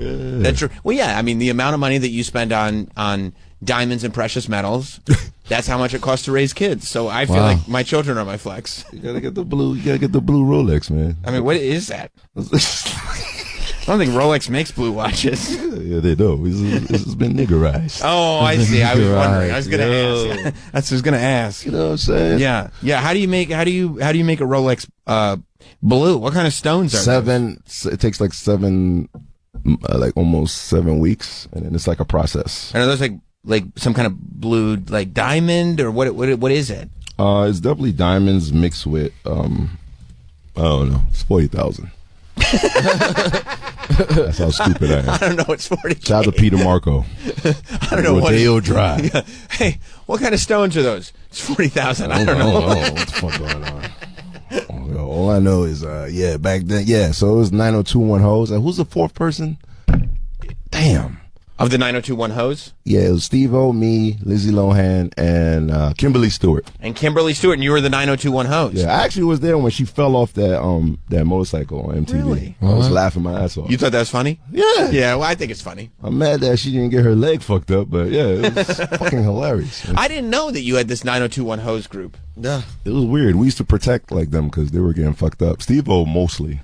Steve-O got fucked up? Steve-O from Jackass? Yeah, he was like the security guard, like making sure it's straight. Was Steve-O, was this like recent enough that Steve-O was sober, or was he still No, using... he was Steve-O from Jackass. Yeah, okay, so he's getting fucked up a He little wasn't the guy now with the dog and Yeah. all that stupid shit. Yeah. Although you know he got a my penis. man. He got a penis tattooed on his face. Wow. You didn't hear about that? It hasn't hit the black community. It hasn't hit us that hard. Okay. I'm glad I could let you guys Thanks for letting us know, Yeah. I'm glad I could disseminate that into the. Look how uncomfortable K. Charles is. Check that out. And there's that's too much sauce. It is a lot of. Well, there's that's. So instead of teardrop, he has cum drops. Yeah, that's jizz. Semen. Holy shit, Steve-O really seminal don't care. fluid. Yeah, no. Yeah, he got a penis tattooed on his head. I think it was for like his 50th birthday or whatever, however old he was. He's like, you know what I should do? And he got a penis tattooed on his face. Post Malone did it. Yeah, Post Malone did it for him. Oh my lord. Would you ever let Post Malone tattoo a penis on your face? Hell no. Oh, okay. All right, that was an easy one. All right. That's crazy. It is a little nuts. That's a pun. That's a pun. That was good. A little nuts. It's a little nuts. That's fun, little right? nuts. It's a little nuts. I see what you did. Changed his name to Little Dicky. Little Dicky. Hey, I got one. Okay. I didn't see that coming. That's great. The drops. Hey, yo. That's great. He's actually the fifth G Unit member. Steve-O is? Yeah. Does that mean he's got beef with Ja Rule? Yeah. Yeah, good. Guaranteed. Good. He hosted all the tapes back then. He did? Yeah, hosted mad tapes, skits, freestyles, everything. Wow. Yeah, he used to fight. He was like, I'm ready. Is it weird to you that you've legitimized your career to the point that you're a mentor for people when really your whole career is just based on stealing people's tapes from the studio? And that's what we're about to do on Sway in the Morning. Mad stolen shit, including K. Charles. Doesn't even know you got robbed. But I like doing it now and shocking people in person. Like if I had a record or you doing a freestyle, I would leak it today. You would do it? I never heard you freestyle or rap before. No? Can you do one? No. One of your white boys in here to do it. Can you do it? No. Travis is pretty good. All these white people in here, nobody raps? Danielle, you don't rap? I mean, I could rap along if there's lyrics I know, but freestyling, like... You could be like the white it's a sexy lot. red. Did you ever think about that? Like, I know you're just like being the white sexy red. Be sexy white. That would be like an honor. It'd be an honor, right? You know, sexy red is involved in wrestling too. I saw. Yeah. That's the most... They didn't know what to do with their non-place bullshit. I don't know what was going on. That was not... It's crazy. That was not right. No, it wasn't right. It wasn't right. Do you have a favorite song that you rap along to? Not a favorite. Mhm. It's more of like features. Oh, you like features? Yeah, you know what I mean? Like Yeah, of things, course. Like one of my Christina, favorite. what's the girl that killed Mac Miller? I don't know. That's Ariana Grande. Oh. She would hate to hear that. I don't know that that's how That's what we called her, Mac Miller Killer. No, no, I don't think anybody. Nobody call her. Nobody calls it. I just know her as the actress from Wicked. Yo, you just told us this guy got dick on his head. You don't know that I didn't know Ariana Grande is the Mac Miller Killer. I hadn't heard because she was not. I don't think that she's responsible for that. You taught me some fucked up shit. And you are. It's my turn. Okay. All right. All right. Back to her. Is she gonna they do were it? together, right? Yeah. No. They were together. I just don't know that she was fully responsible. I think Mac Miller had his own, demons that he was getting through. No, it fucked up, right? When they broke up. Like, that's some real shit. Like, Yeah. See, you're pretty smart. All jokes aside. I don't know about no Mac Miller Killer, but they broke up though. Yeah, and then it went downhill after that. Okay. All Last right. time I saw him was in Thailand. Breakups are hard. Breakups are hard. I ain't killing myself for no pum pum though. You're not? Nah. Good for you. Nah. for There's you. more pum pum out there. People don't realize that, do they? There's China. Right. Communist countries. You could get pussy, buy it for $20. They have pum pum there too? All these rich old white dudes, they marry, they buy a Chinese chick, and they good. There's pum pum. I forgot about that. No. Learn pum pum. Back to her. Can she sing Ariana Grande? No, song? I don't think. I think she's talking about like features, like. You want me to sing Ariana Grande? Yeah. Are you Sure, what's a good song? She dated a rapper, so that's close. The song, I ain't gonna lie, surprisingly, the song RP, the song she has with Mac Miller, But she got a hard record though. She got a lot of hard records. Ariana Grande. Yeah, she go so crazy. good. What do you think is her hardest record, Danielle? Oh, I don't know, like Dangerous Woman or something like that. You like Dangerous Woman? Who kid? I mean, yeah, you know it. You know? That's his life story. Positions was good. Shout out to the Haitians, man. Shout out to the Haitians, by the way. Shout out to the Haitians. I don't know where that came from. Yeah. Go ahead, girl. He said, I don't know where that came from. Give me one hit. Wow, this is a lot. That's a lot. Can I get the background going? Yeah, maybe like what song? an acapella version of.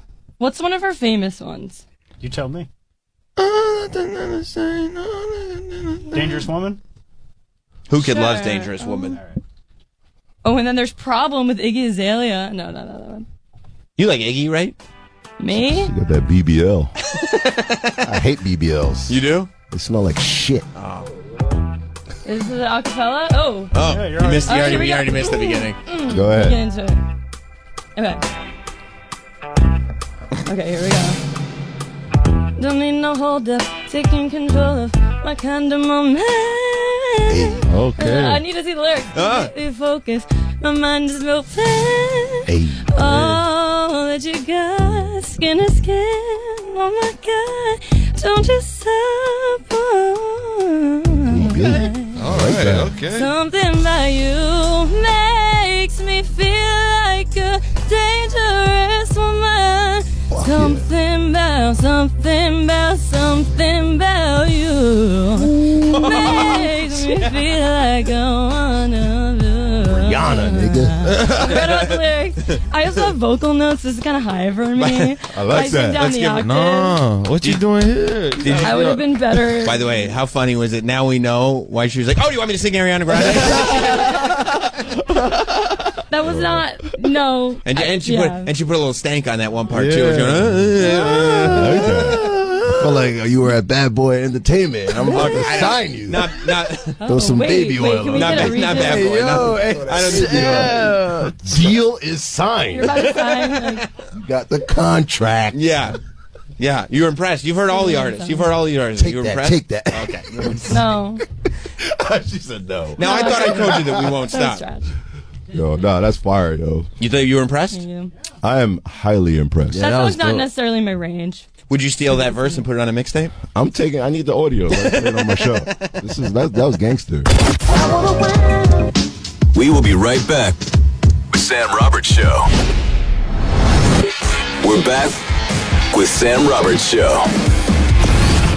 What's up, bud? What's up, man? How are you? I'm great. Yeah? Good to be here. It's my first time here in the new year. I brought you guys some treats. What kind of treats? I brought They're not you... bucket hats, are they? I brought you all bucket hats. Oh, I'm going to cry. Well, like father, like son. And I brought mochi donuts. Whoa. From Winston Bakery in Williamsburg, Brooklyn. He did this once before. Yes. Because he's such a nice boy. I mean, these are amazing donuts. They're incredible donuts. Did you just wake up this morning and say, I'm going to show up and impress? Mm-hmm. Yeah. He's just a nice guy. Yeah. I'm going to be a good-ass guy. It's a new year, new studio, new show. Yeah. I figured, why not? Make an impression. Yeah. That's nice. Yeah. That's nice. You see, Danielle even made the eyes when you said mochi donuts. I love, and that place has like been on my list forever. You've been? No, I haven't. I've Oh, been but you meaning wanted to go. Yes. It's incredible. It's amazing. Wow. Yeah. You hit it out of the park, dude. Well, thank you. Congratulations. Thank How's you, everything thank you. been? Incredible. It seems like you've been a very, very busy boy. I've been a busy boy. That's Little great. busy beaver. And also, it appears, based on your social media, maybe I'm wrong, that you're also now officially bi-coastal. Oh. A little bit. A little you're bit. in LA a lot, huh? I am. I enjoy it. It's nice out there. Hanging out with the likes of Jason Ellis. I didn't know you were friends with Jason Ellis on Really? the level like that good friends. Like he said, he was in here a couple weeks ago, and he said that like he would like stay with you. Yeah, if you he need a place to crashes stay here or and I whatever. crash at his place. That's awesome. Yeah. Yeah. Yeah, it's cool. We're very kindred spirits. Yeah. You know, sober guys. He's a Lunatics. incredible skateboarder. I played Tony Hawk Pro Skater. So, you know, it makes sense. Both insane people. Yeah. You know. Yeah. But, yeah. Did he teach you? You said he was going to teach you how to skate at one point, right? He did, yeah. I ended up doing I dropped in on a quarter pipe with him and Tony Hawk. I mean, that's amazing. Yeah. And that's how I tore my labrum in my shoulder. That will happen. Haven't been able to work out ever since. Worth it. Yeah. I mean, it is a forever story, I feel like. And it's a forever injury. It won't go away. I got PRP therapy and it didn't kick. Really? Well, Oh. takes a while. Sure. How long has it been? I got it done in November. When was the injury? Actually, the injury was in July. Wow. So I it's been a got long PRP in November, and that's supposed to take 9 to 10 months to fully heal. Oh. And I got it done in my back too, and I just my back went out the other day, which really sucked. But I can't stop getting injured. Why are you getting? Yeah, because I mean, at some I don't point, know, sometimes I'm you just walk in old. here with a cane. Yeah. So you're not that old. I mean, I don't. Are you older than me? How I old think are you? so. I'm 41. 40. Yeah, How old are you, Troy? Troy is 53. Nuh-uh. I'm 35. No. Well, that's certainly not right. Let me ask you, if it's 35 or 53, we know which one it is. 47. Oh, that's all right. Really? How old are you, jerk off? Yeah, how old are you, 80. Travis? 43. Really? He said you. There's some numbers going around that I don't believe for anyone. Right. Danielle, how old are you? Do you have a guess? 21. 22. There it is. Nice. There it is. Yeah, no, I mean, but we're not. Nobody in here is getting injured with the level. Skateboarding? No, just you seem like you're always injured. I go balls to the wall, baby. I forgot about that. Yeah. We also. There's a wall. I got balls. Let's put him on there. Balls Troy to the used wall. to go balls to the wall, but he kind of tapped out. Right? Is that fair to say? Oh, yeah. Yeah. Yeah. Recovery's hard, bro. Yeah. It is. Yeah. It sucks. And stretching and having to be careful when your whole life you used to just throwing yourself into stuff. Reckless. Right. Yeah, reckless. How'd you throw your back out? Like, what's wrong with what has damaged your back? I got hit by a car in 2020 on my bicycle. It's been a shit show ever since. That sucks. So the back was like so much better, and then I tore my labrum dropping in on this quarter pipe with Tony Hawk, which is a good story, but I truly don't know if it was worth it. You kind of wish your labrum was still intact? Yeah. Yeah. Oh, yeah. Yeah. I still go over it in my head a lot, like if I just didn't do that one thing. But that was I mean, it's on video. Yeah, but I already did the trick. Skateboarding. And Tony they Hawk. went to lunch, or no, they went to record a podcast. And I was like, all right, I'm going to leave. They're like, dude, you're having fun. You have the ramps and everything to yourself. Just enjoy it. Have fun. I was like, yeah, you're right. I was like, I want to do it again so that Tony Hawk hugs me again. And so when I went to do it again, that's when I fell and tore my labrum. You did it wrong. Did it totally wrong. You did it, yeah, you know why? That's a lesson. That's a life lesson. Because it wasn't enough. Oh, you yeah. needed more. Uh-huh. It fucks all of us up. The Yeah. minute you have it, and Well- you're like, wait, there can be more, you say? I dare you or anyone else to complete an activity that warrants a hug from Tony Hawk. And not try to replicate that immediately. It's like straight to your veins. Yeah, I want to know. Doing a skateboard trick and having the god of skateboarding be like, that was great, good job, and hug you. You're like, I'm going to get this again forever. It's true, but it runs such a risk of ruining everything. The quest for the second hug. Have you ever skateboarded?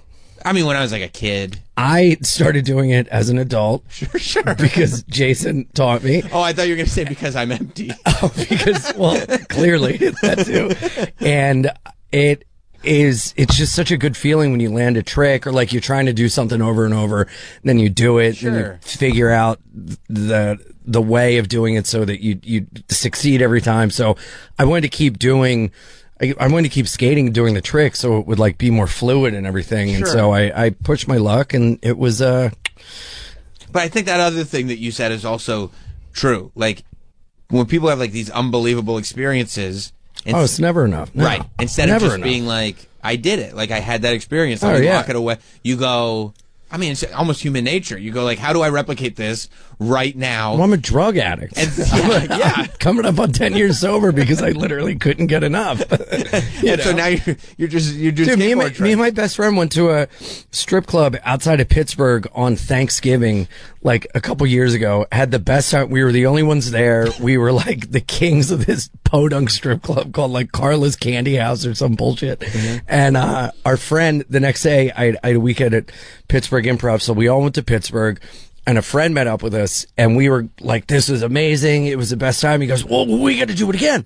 Let's go to another. We're like, dude, it's not going to be the same. He goes, yeah, well. And dude, they spent $4,900 at this strip club. And I'm literally in the like pole dance area, like reading like a newspaper that they had there just waiting. And at 5 a.m., I went and bought us all IHOP for the saddest 5 a.m. IHOP breakfast. And the whole time they were like, we shouldn't have tried to do it again. How did we blow it? Dude, it was straight out of Idiocracy. The girls in the room kept being like, if you give us a little more money, then we'll really have fun. And like, that's a good idea. Some more money, more fun. Yes. If you give us a little more money, we'll have some extra. Oh, we need extra fun. Oh, okay. And dude, they were sitting on a couch together next to each other. And there was these two girls, and like the way they told it to me, they're the biggest Tweedledum and Tweedledee idiots, like in this situation. The girl put water in her mouth and pretended to go down on the other one and spit the water out and was like, she's squirting. And my buddy had enough of it because there was water in your mouth. No, you weren't, but keep going. He knew the tricks. I want you to know I know the tricks, but I'm enjoying the show. Yeah. I know it's not magic, but could you do more? Oh, yeah. And then she like grinded on him and was like, ooh.